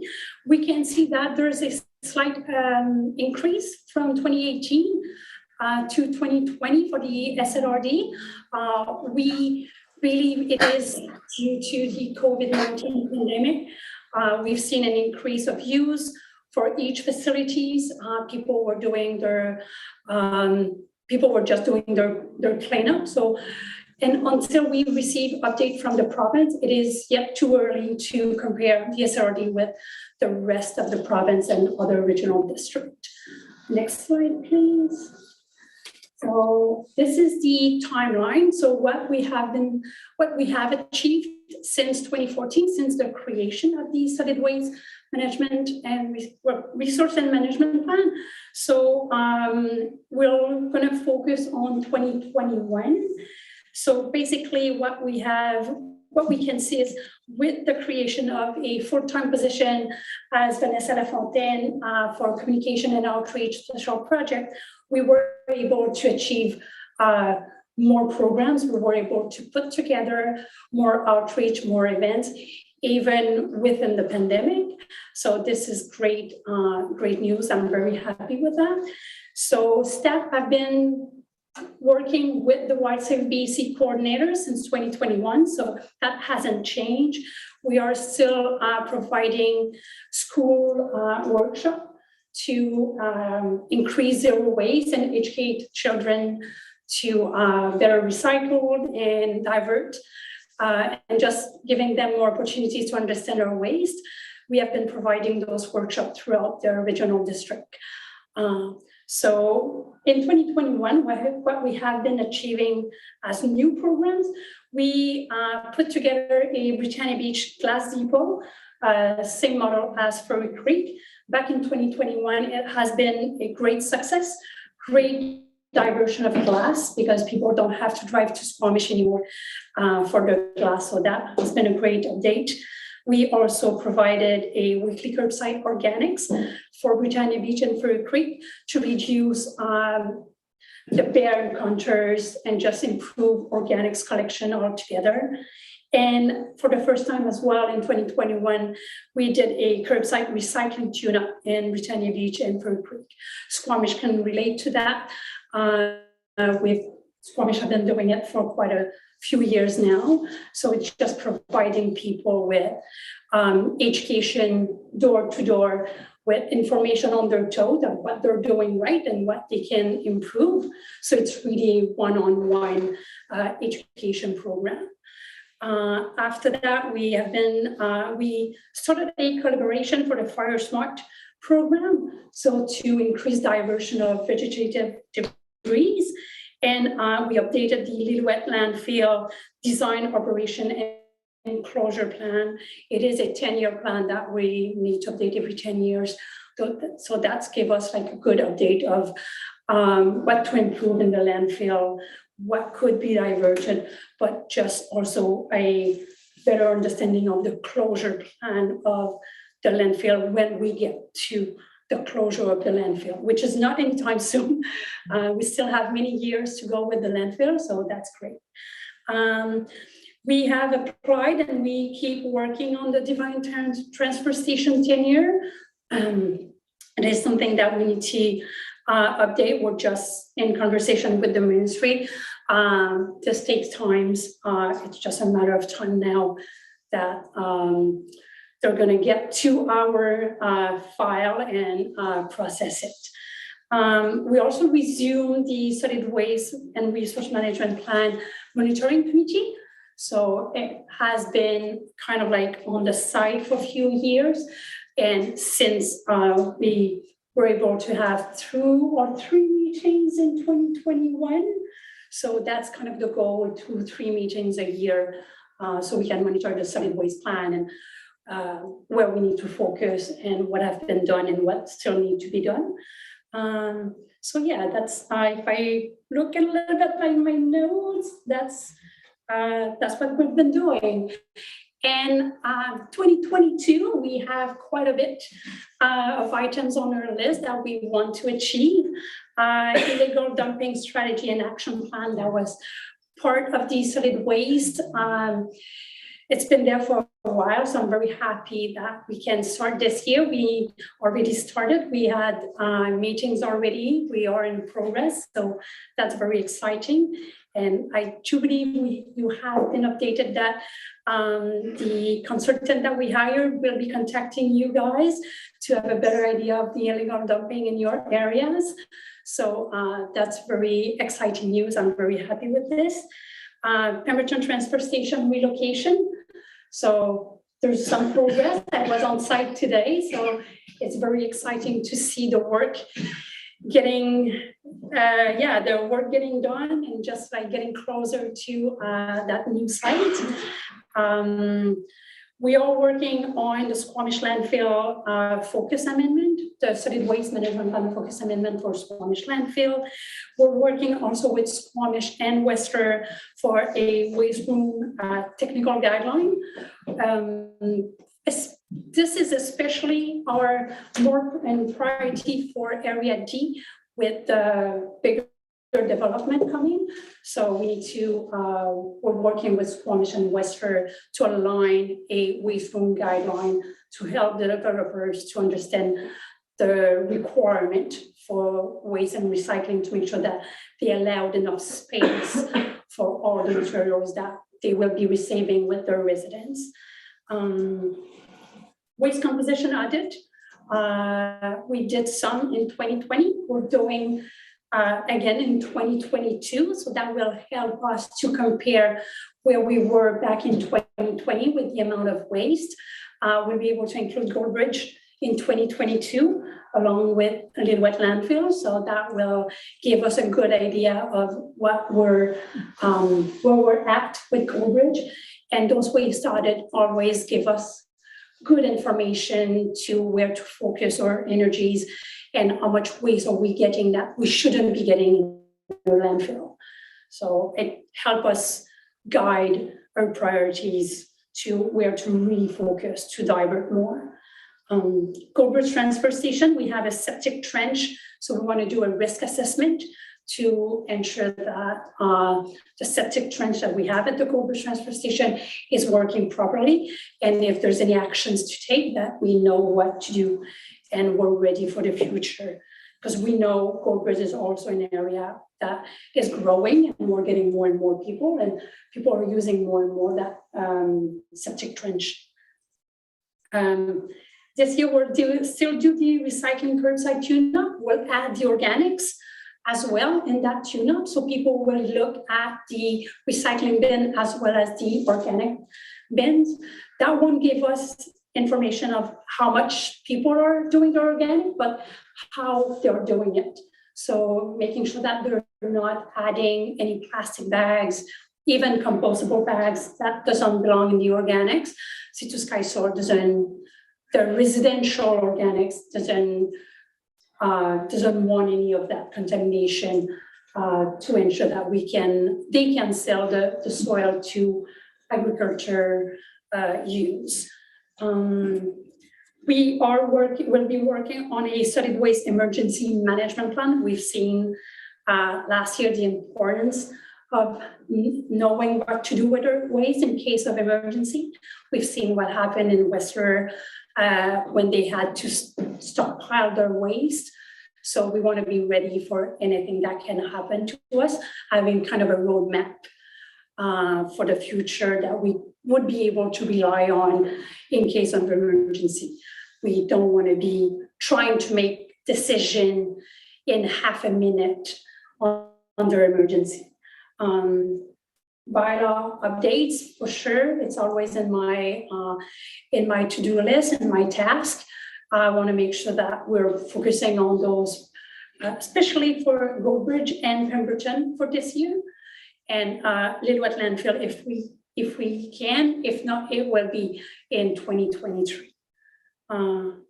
That's it for this slide. Next slide, please. I think I'm talking too much.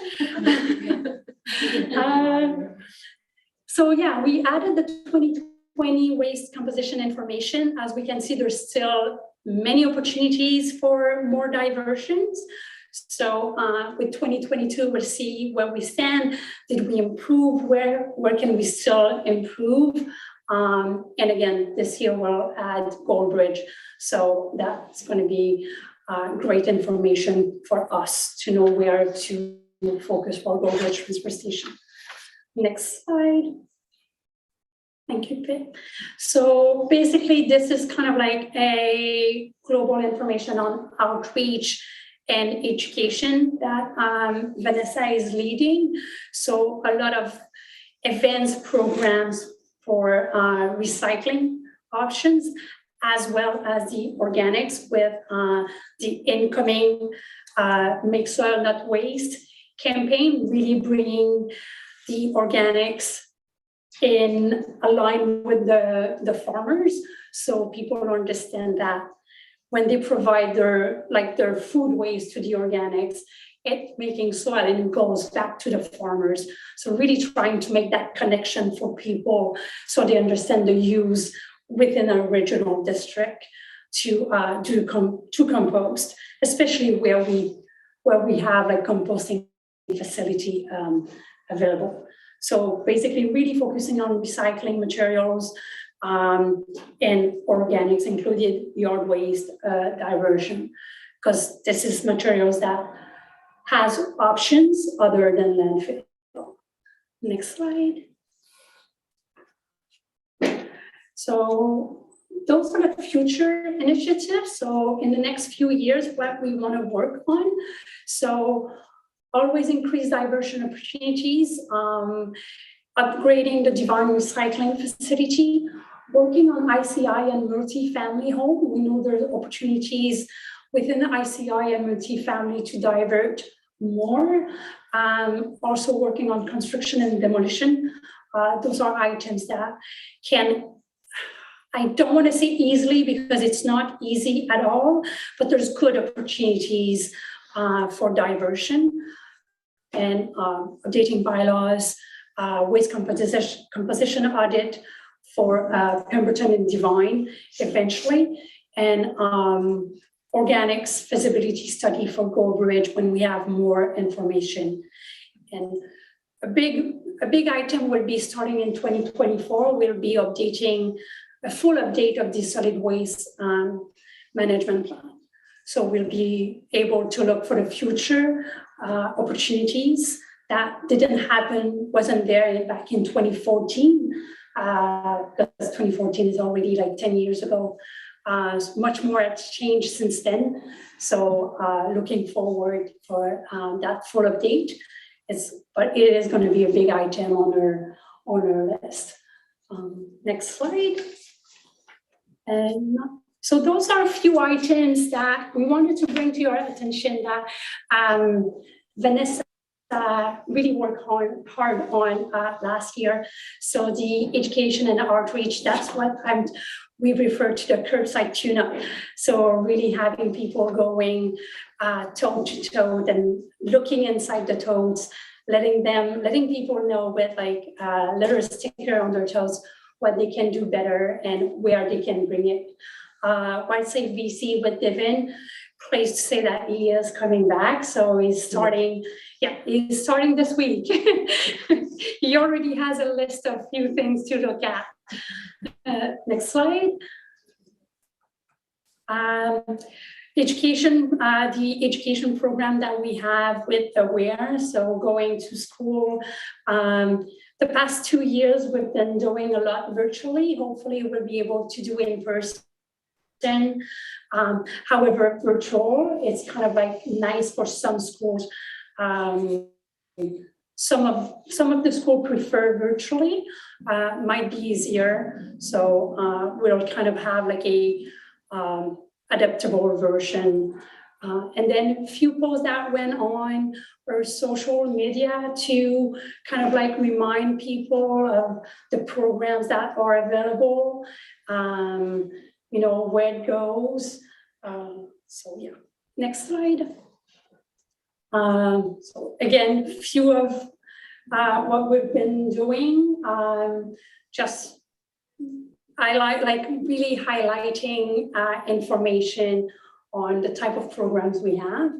And coming soon in May at Divine Transfer Station, because there's not many opportunities for diversion in Divine, fewer opportunities, I want to say.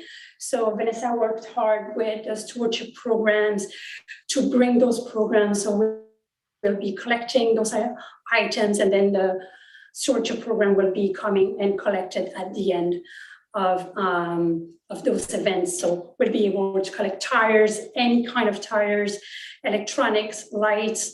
So it will be a one-stop for residents in that area. Next slide. And then those are a few of the items of the new Make Soil Not Waste campaign that Vanessa worked on. So yeah, very happy with what we have been able to do. So that's the end of the presentation. Thank you. Thank you very much. This is huge opportunities for reducing the costs of everything and reducing our footprint. So it's every time you have an opportunity to have a conversation with someone about waste and choosing differently, I think it's time well spent. Not you, but all of us. I think you guys do quite a bit. Yeah, you guys do a lot, but it's up to every single one of us. I live in a multi-family complex that has a communal garbage room, and it is tremendous how much goes through that space. And it's like, well, are we binning this stuff? Are we reusing this stuff? And just the desire from our 85 units to do that in a more efficient way, because it's expensive. That's a huge line item for our strata. So it's really interesting. Yeah, and all opportunities for diversion also has a cost. But it is, I believe it is a cost well spent, because it doesn't go to the landfill. We don't have footprint, and Squamish can refer to that with the amount of waste going to a landfill when that space is limited. Every opportunity count and has a huge impact. So it's just trying to find those opportunities, especially for areas a little bit more remotely where we don't have as many opportunities. And really, empowering local champions like businesses, bike shops to recycling tires, local restaurants to better take out containers, that sort of thing. We'll go to Director Elliott and then Director Birch-Jones. Are you an internal referral on some of the big developments that we're seeing in Area D? Yeah. So I've been in loop of those developments. We have been working to make sure that they will have a guideline to reduce the amount of waste going to landfill. They will have to comply with Squamish Landfill bylaw if they want to bring their waste to Squamish. I don't know if they will be more interested to bring it down south. Right now, a lot of landfill, they kind of keep the space for local, so they're not that interested in outside their region. But yeah, I've been in communication with Squamish solid waste coordinator as well. So it is a topic that is on my radar, and I've been in conversation with the planning department as well. And are those centralized waste rooms part of what we're talking about in the Area D developments, so that not every family has a bin, but they're all taking it to one place? Yeah. So especially with bigger development, there's an opportunity to bring those waste room and make sure there's enough waste room, there's enough space, there's enough containers for all units. And sometimes it could be multiple waste room, depending on the location. But yeah, this is all being considered. Thank you. Thanks for your report, you guys. I love the work that you're doing and your enthusiasm. And it's nice that we're able to meet in person again, and you'll be able to do some in-person outreach. The free store in Lillooet and the lack of the free store at the landfill is something that I actually get some fairly serious complaints about, and I miss it too. So just for your information, maybe in the future, we can incorporate that back into the Lillooet landfill. And the organics project, I am so excited about that. And I know there's a local sort of protest going on, and I don't understand that. I mean, we're doing the yard waste, and that's really successful, in fact, profitable, and everyone sees the compost there. It's marvelous, and this could just be building on that. But the education around that, just notch it up even a little bit more when you get there. Yeah, you can. Do you want to speak to a bit of information around backyard? If I may, I have been in contact with some of the residents in Lillooet, and I think that we're going to try to build some programs around food waste and community composting. So we'll see where those things go. Okay. And don't forget the hub and Lillooet Agricultural Food. Absolutely. Right. Yeah. Okay. I've been in contact with the hub as well, and we're hoping to bring some of the events that are really successful in other areas like the Pemberton and Squamish, where we're talking reuse events like swaps and stuff like that. Hoping to bring them to the hub, so we'll see how that goes. Thank you. Yes. Mary Lou, thank you very much for the presentation. I really enjoyed it, as I always do. I'm really glad that Devon's going to be joining us again, because I think he does good work for us. Just a couple of, well, if I may, I've got some little questions, things that come up in conversation around here. Big stuff that needs to be recycled is getting to be really well understood, but little stuff like plastic bottle, top of the bottle, what happens to the top? Can we recycle that? Yeah. It depends on through the chair, it depends on the item. If it is part of the deposit program, then you leave the cap on and it is brought back to a bottle depot, like the return it. If it is part of the container program, which is a recycle BC, which is an item that does not have a deposit, then it doesn't matter. It just goes in the mixed container. If you have curbside, then it just goes in the blue bin. Okay, thank you. Coffee cups from Starbucks and those kinds of coffee shops, can they be recycled? So if the coffee cups is stated as compostable, that goes to the garbage, because the curbside organics doesn't take compostable plastic or compostable materials. The good thing is it will compost in the landfill. It will take a while, but less than normal plastic. But yeah, most of those cups now are, I believe, compostable mugs that businesses are using. And unfortunately, they are paying more to do the right thing, or we still need to send it to the landfill due to the type of facility we have. But if it's paper. Okay. If it's paper, if it's only paper, it can be composted. Okay. And what about plastic that doesn't have the little triangle with the number in it? Hard plastic that doesn't have any symbol on it. So the symbol on it used to be very like meaningful. Now Recycle BC has kind of like stopped looking at those symbols. If it's a container, it's recyclable. Any plastic container are recyclable, even if it's what I want to say. I don't know. You order something from the website and it comes in like a little package in plastic. That will be recyclable, even if there's no numbers on it.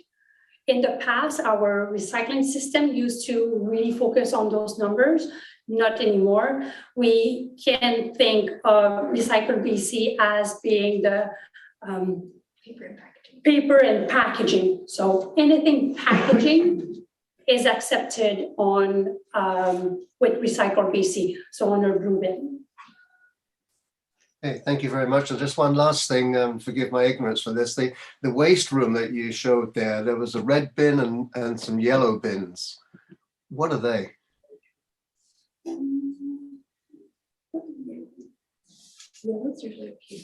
In part of the slide presentation, there were blue bins and yellow bins. Mixed paper. There you go. Ah, okay. Thank you. Sorry. I just wonder what the red bin was. What I was hoping. Soft plastics. Like plastic So bags. plastic bags. Stuff? Yeah, Like the plastic. red bag, or the bags that a newspaper will come in, or like anything soft. If I may, I believe it's because we usually use red to represent depot items.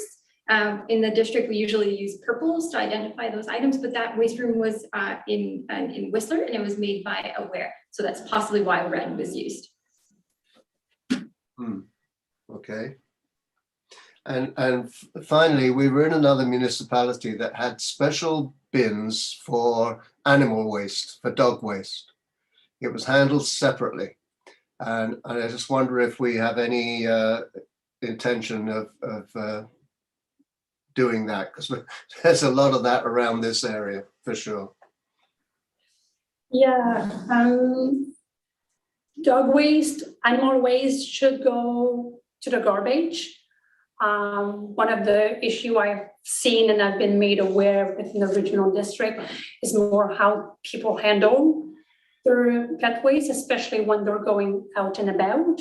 So really just as a pet owner is just to bring back your dog waste and dispose of it properly.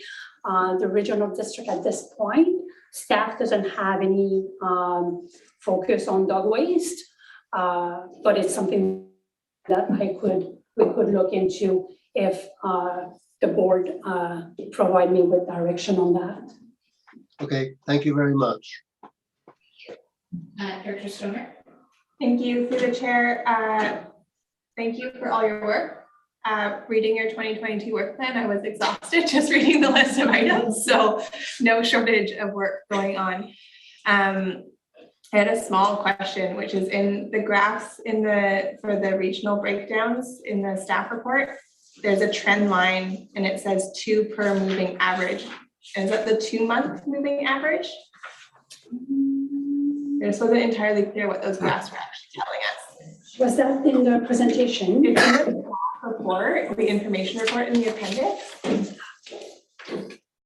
So the trend lines, is that the 2-month moving average? It's yes. Okay. And I only added for the 2021. Otherwise, it would have been too busy. Thank you.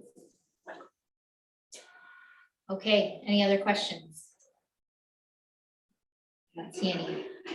I have someone move receipt of the report, moved by Director Elliott, second by Director Demare. Further comments? Anyone opposed? Motion carries. Thank you both. Thank you very much. We look forward to seeing you again. Thank you. All right. We are on board round table and we're going to, who would like to start? Go. I would just say who's going to start. I'll start presenting. Okay. I'll be really brief just about that. Just a couple of pieces of good news that we're finally allowed to announce. One is that we're building our transit hub rather. Park and ride, whatever you want to call it, downtown, be next to the elementary school, be 50 parking spots, EV chargers, change rooms, lockups for bikes, all that sort of stuff.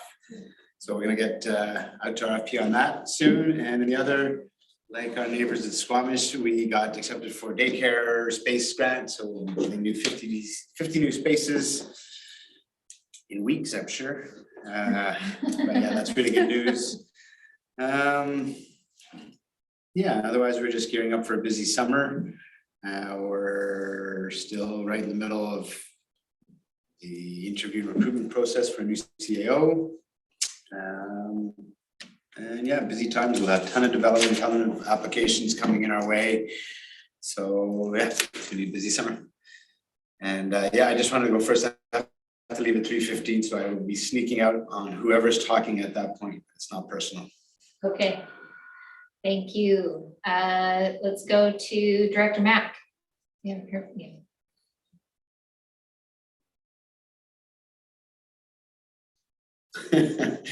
He's pleased with himself. Just everything's starting to move in Area C. Anderson Lake is getting busy once again. So, you know, spring, summer's coming. Farmers are all busy doing what they're doing, chipping spuds and whatnot. The meeting I just had with the fire working group was very interesting. It's potentially going to impact all of us with the new training standards coming out. So it'll be interesting to see where it goes. Nothing's finalized yet, so we'll have some input. We've got 3 more meetings planned, and I look forward to that. Thanks. Thank you. Let's carry on north and we'll go to Area A. Sure. Shortly after I went in the by-election, we got into COVID and worked at a food bank program. And basically right about this time, we started it in April. And 2 years later, it's still going. Thanks to the Lillooet Friendship Center and their food bank. They come out once a month. They drive all the way out, summer and winter, and supply food hampers and more to the people that require it. So I'm really thankful for the Lillooet Friendship Center and the food bank. Like mentioned before, we're in many rural areas like we are, we're always the first responders. Oh, I can't name how many I've been to in my time. And with that was part of the reason I started that trails training committee with the BRVCA. This year, after all the wildfires last year and the lit and burning up, all our 6 neighborhoods want training. So, and you'll see that coming up. I'll have to declare a conflict of interest, but it is a program that is really needed in rural communities. And the last one is that Blackcomb Helicopters, as I think everybody here knows, is taking over Kayaks Adventures. And if there was to be any company that would take it, Blackcomb is a perfect company. They own property on Gun Lake and have supported our community like nobody else. Excellent people that own that business. That's all. Thank you. Let's go to Area B. Thank you. Mike's leading me who's before the I'm taking it personally. I don't have much. I just got invited to yet another wildfire roundtable next week, and this one Tribal Council invited me to. Fraser Basin is also facilitating one. Cascades Fire District's also facilitating. I'm really a little I mean, I'm happy. I guess more is better than less. But there's an awful lot of discussion about dealing with the fire rehabilitation. I'm not seeing a lot of boots on the ground. But I will go to the next one and I'll try and get a sense of which one's the best one to attend, or could this be honed down in some way? Yeah, and just to mention, this is something that I started in closed, just that I attended that meeting with Nathan Cullen and so forth in Jen's place yesterday. Yeah. And, you know, lots of what you would expect. When are you gonna fix the highway between Hope and Princeton? All the money's going into the Coquihalla. Oh my God, the Fraser Canyon's a mess. I was glad to pipe up and mention the lack of cell phone service on the Duffy and how important an artery that was, including those that went Highway 40 and decided to come over that way because Google Earth or maps told them. So I got all that in. I felt they took note of that. There was a pause, I felt like they took note of that. Yeah, you were on the Yeah, call. no, I Yeah. think they heard you. Okay, that's nice. You can go now. I get that a lot. So yeah, we're gonna hear a little bit more about Lillooet agriculture and food. That's all happening. The hub is happening. You can see the SWIMS volunteers after their massive fundraising efforts. They're exhausted and they're not great at doing the administration of all the programs that they need to do. We hired a beautiful new rec center manager and she couldn't find housing or accommodation in Lillooet. So we're all sort of trying to come up with something to house this person. So it's not just the lower portion of the sea to sky here that gets, I mean, the housing crisis is all over the province. And that's what I hear when I go on those northern calls to Williams Lake, 100 Mile, et cetera. So, yeah. I think, yeah, that's it. Thank you. Spring, it's beautiful. Lillooet's not here, but they're in the very, very short list for best small town BC. You bet. And that is very exciting. I believe the voting will be tomorrow for the final four, and then. It's Thursday. We beat out Lytton, which seemed kind of mean. Lytton actually is finally clearing some of that debris away. But then we beat out Merritt, and then we beat out Sun Peaks. Now Salt Spring, I think Salt Spring even. Yeah. So I'm not sure who we're Yeah. up against you both. It's interesting.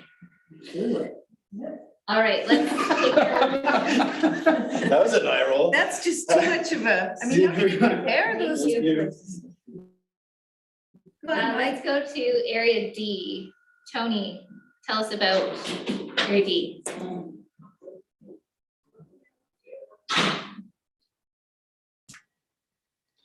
Area D, well, I haven't been in Area D since the last board meeting, so I haven't got a clue what's going on, except I did go to the Chatterbox Cafe today to get my morning coffee, plus one for my wife as well, of course.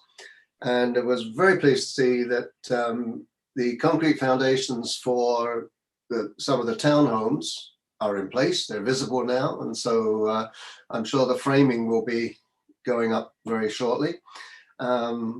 The two buildings that are going to make up the pub have been lifted and plonked on the foundation, and that's sitting there, and that's and I think just all of the buildings have been raised now and moved to where they're going to go.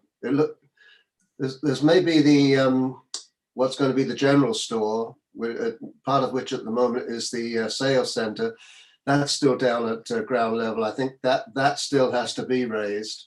But you can really see that whole commercial area taking shape now, and it's really quite exciting. So that's just a area D in microcosm. Thank you. I'll try and find something to say next time. Thank you. Thank you. Let's go to Whistler so that we can wait for Jenna to come back. Is that the only reason I get to speak now, is because we're waiting for Jenna? Yeah. So I had the privilege of presenting to the EA Directors Forum, and Sal was there, and we talked short-term rentals, which was really interesting, and it was good to be able to be with that group of people again in person, which was a lot of fun because I haven't seen many of those people in a long time. A lot of discussion about what's happening around the province, and like Viv said, a lot of discussions about housing and how the crisis is across the province. So that was interesting. Also,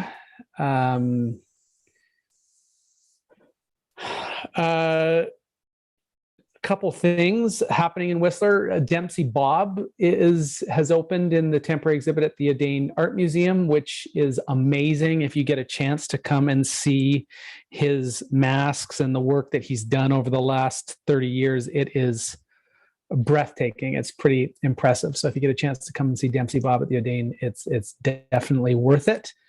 And tomorrow night, the Whistler Institute is hosting an event with Dick Pound, Clara Hughes, Katrina LeMay-Doan, Marielle Thompson, a whole bunch of Olympic connected people.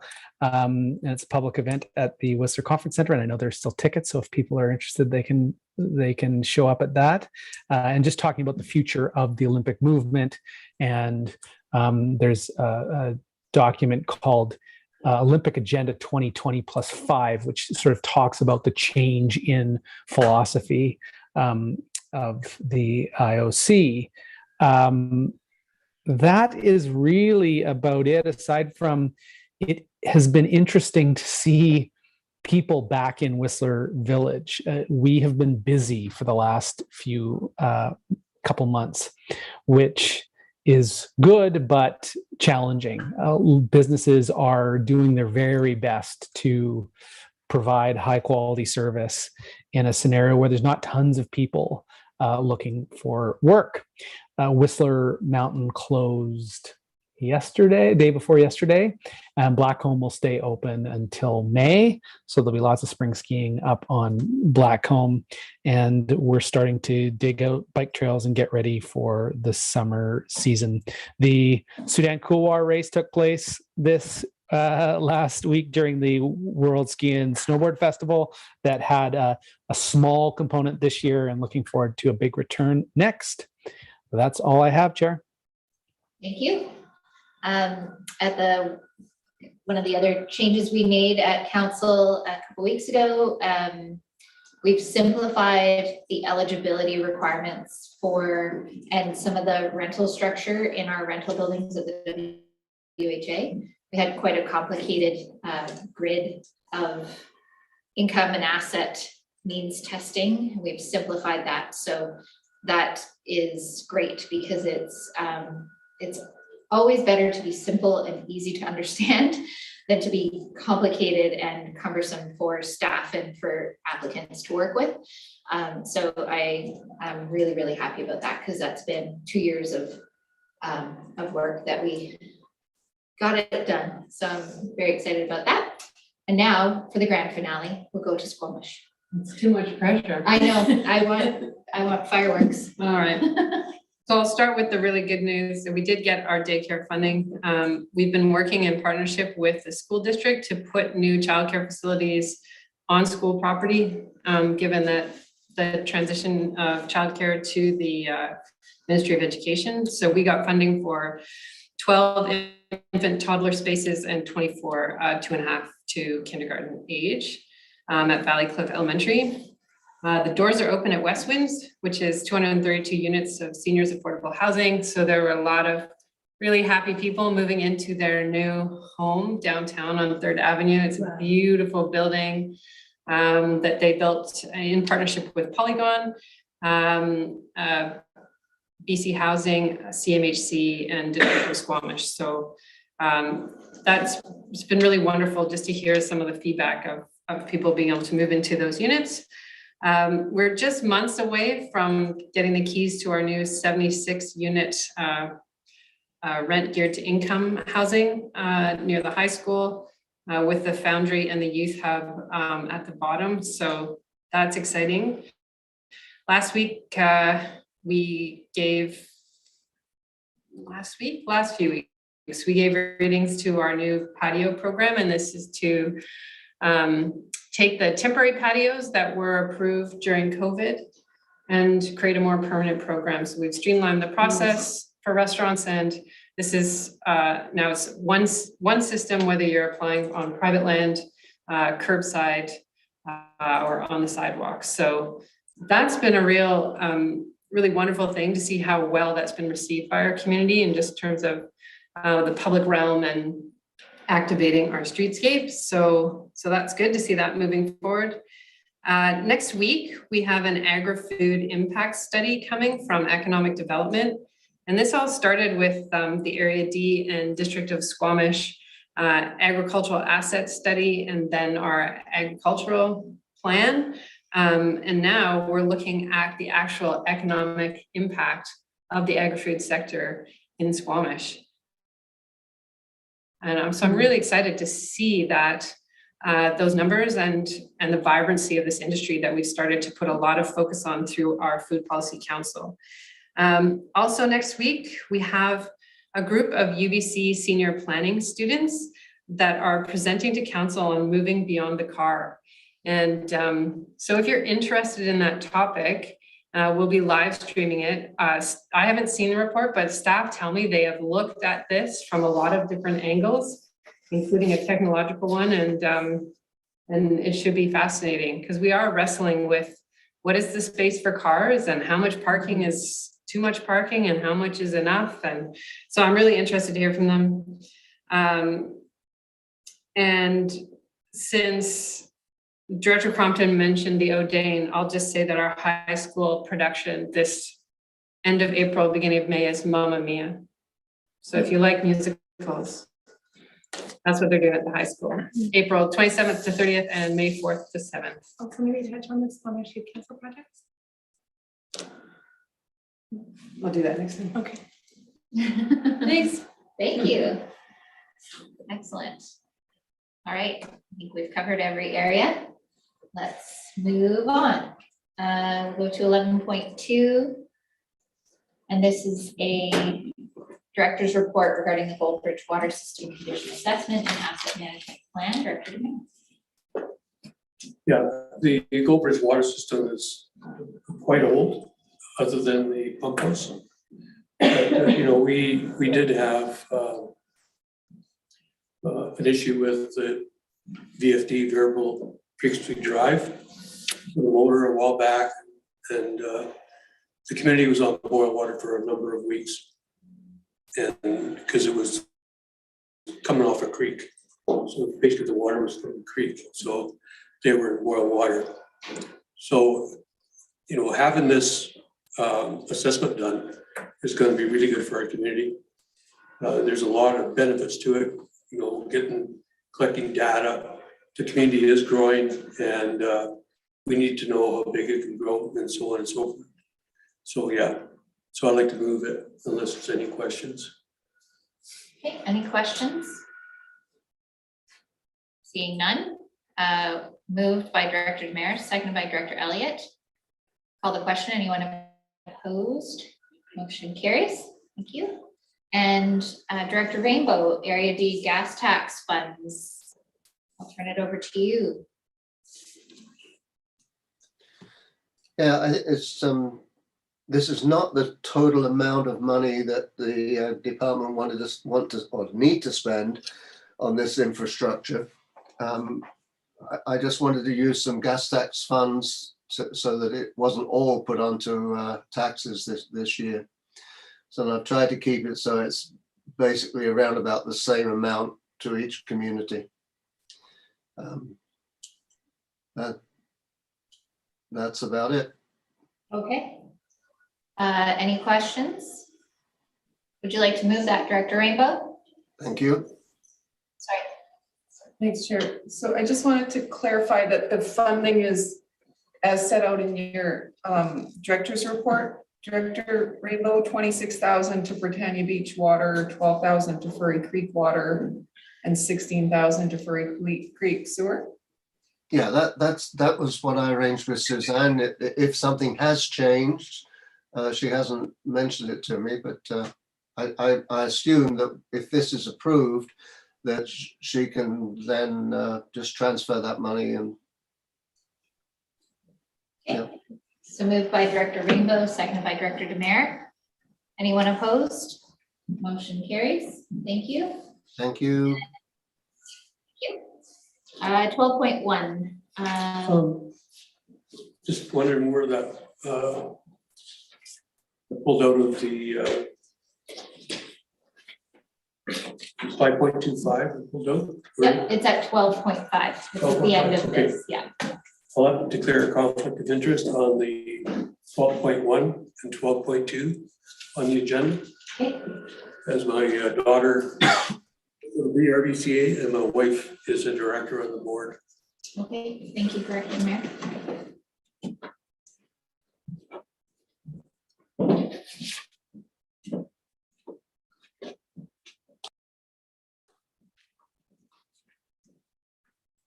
Okay, so this is a letter requesting funding from the Bridge River Valley Community Association for valley-wide training programs. And this is funding coming from PILT funds.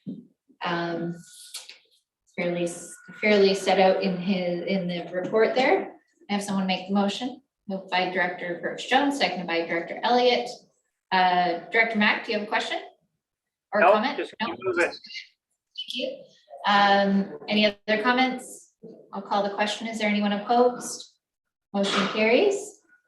And 12.2, again, Bridge River Valley Community Association requesting funding for their work plan, money coming from PILT funds. And this is the Cascade Environmental Resource Group work plan for Sunshine Mountain. Have someone make that motion. Moved by Director Stoner, second by Director Mack. Comments? Is there anyone opposed? Motion carries. Director Stoner, could you ask Director DeMille to come back in, please? Thank you. Okay, welcome back.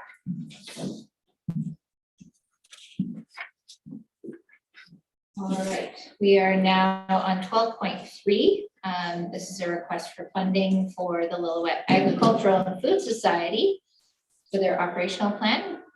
Director Birch Jones. Yep, thank you. A motion to move to fund $32,000 from Area B PELT funds for the 22-23 operational plan to support LAFs.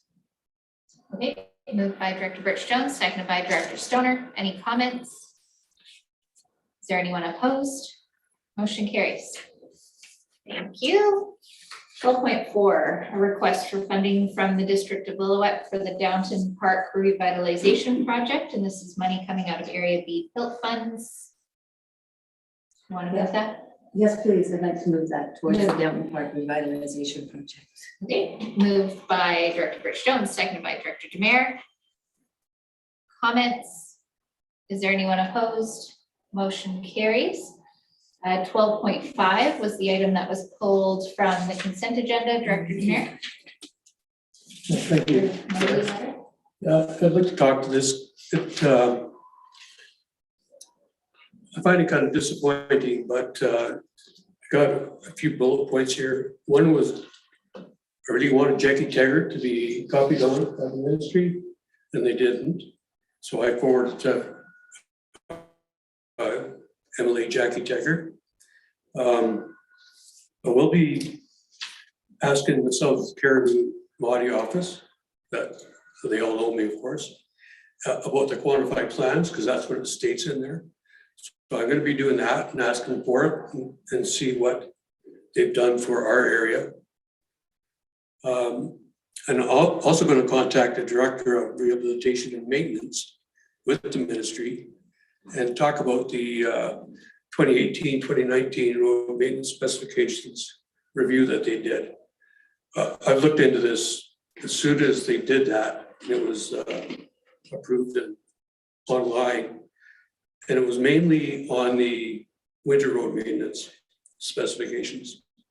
There was very little to do with summer road specifications, especially as it relates to rural roads, which are class 4 to class 7. So I'm going to ask him for some details. Also, after the LGLA, we got feedback from them that they wanted feedback, and I give feedback. And I said that I would like a Mahdi representative that actually worked on the 2018, 2019 road maintenance specifications to do a presentation with lots of time for questions. At that conference, we had the EAD session that was basically a full day. And number one issue out of all the issues, which includes housing and everything else, was roads. So for the electoral areas, especially in the rural areas, those road specifications for class 4 to 7 are totally important. And I've got vouchers up on the screen and here. It's an important issue, and they need to actually come up with a proper plan for them. So they need to really review them and make sure that they've taken climate change into consideration. That's all. Thank you. Okay. Any other questions or comments on this item? Go ahead.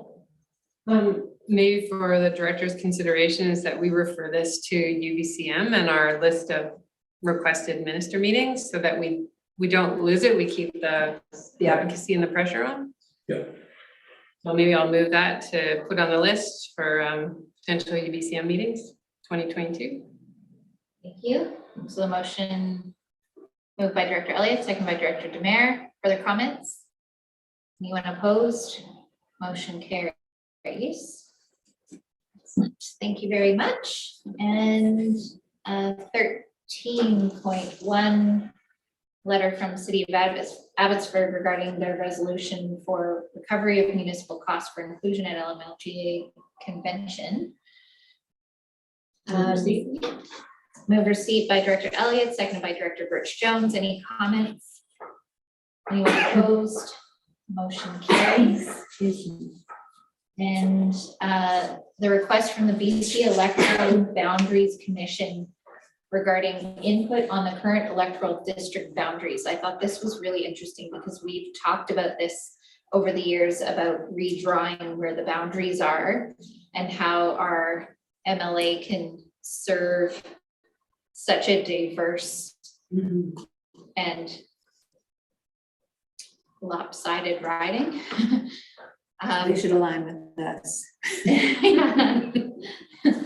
So that survey is open in the letter for any of us to provide our own feedback.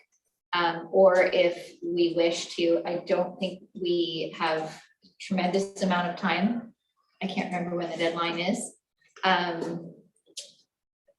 I think it's just on each of us to provide our own feedback there, but I wanted to put it into the package for you to consider and put in. Everyone comfortable with that? Comment? Just that it might be easier if they're going to publish a preliminary report with recommendations and then they're going to seek public input. It might be easier to look at that report with recommendations and come up with some suggestions at that point. Yeah. Thank you. So move receipt. Yes. Director Birch Jones, seconded by Director Elliott. Anyone opposed? Motion carries.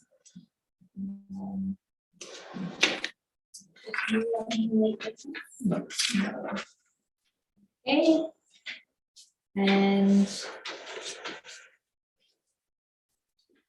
I have someone move that we go back into, oh, are there any directors' notice of motion? Anyone on the screen? No? Okay, could I have someone move that we close the meeting? Moved by Director Stoner, second by Director Birch Jones. Anyone opposed? Motion carries. Tony? Tony, you're muted.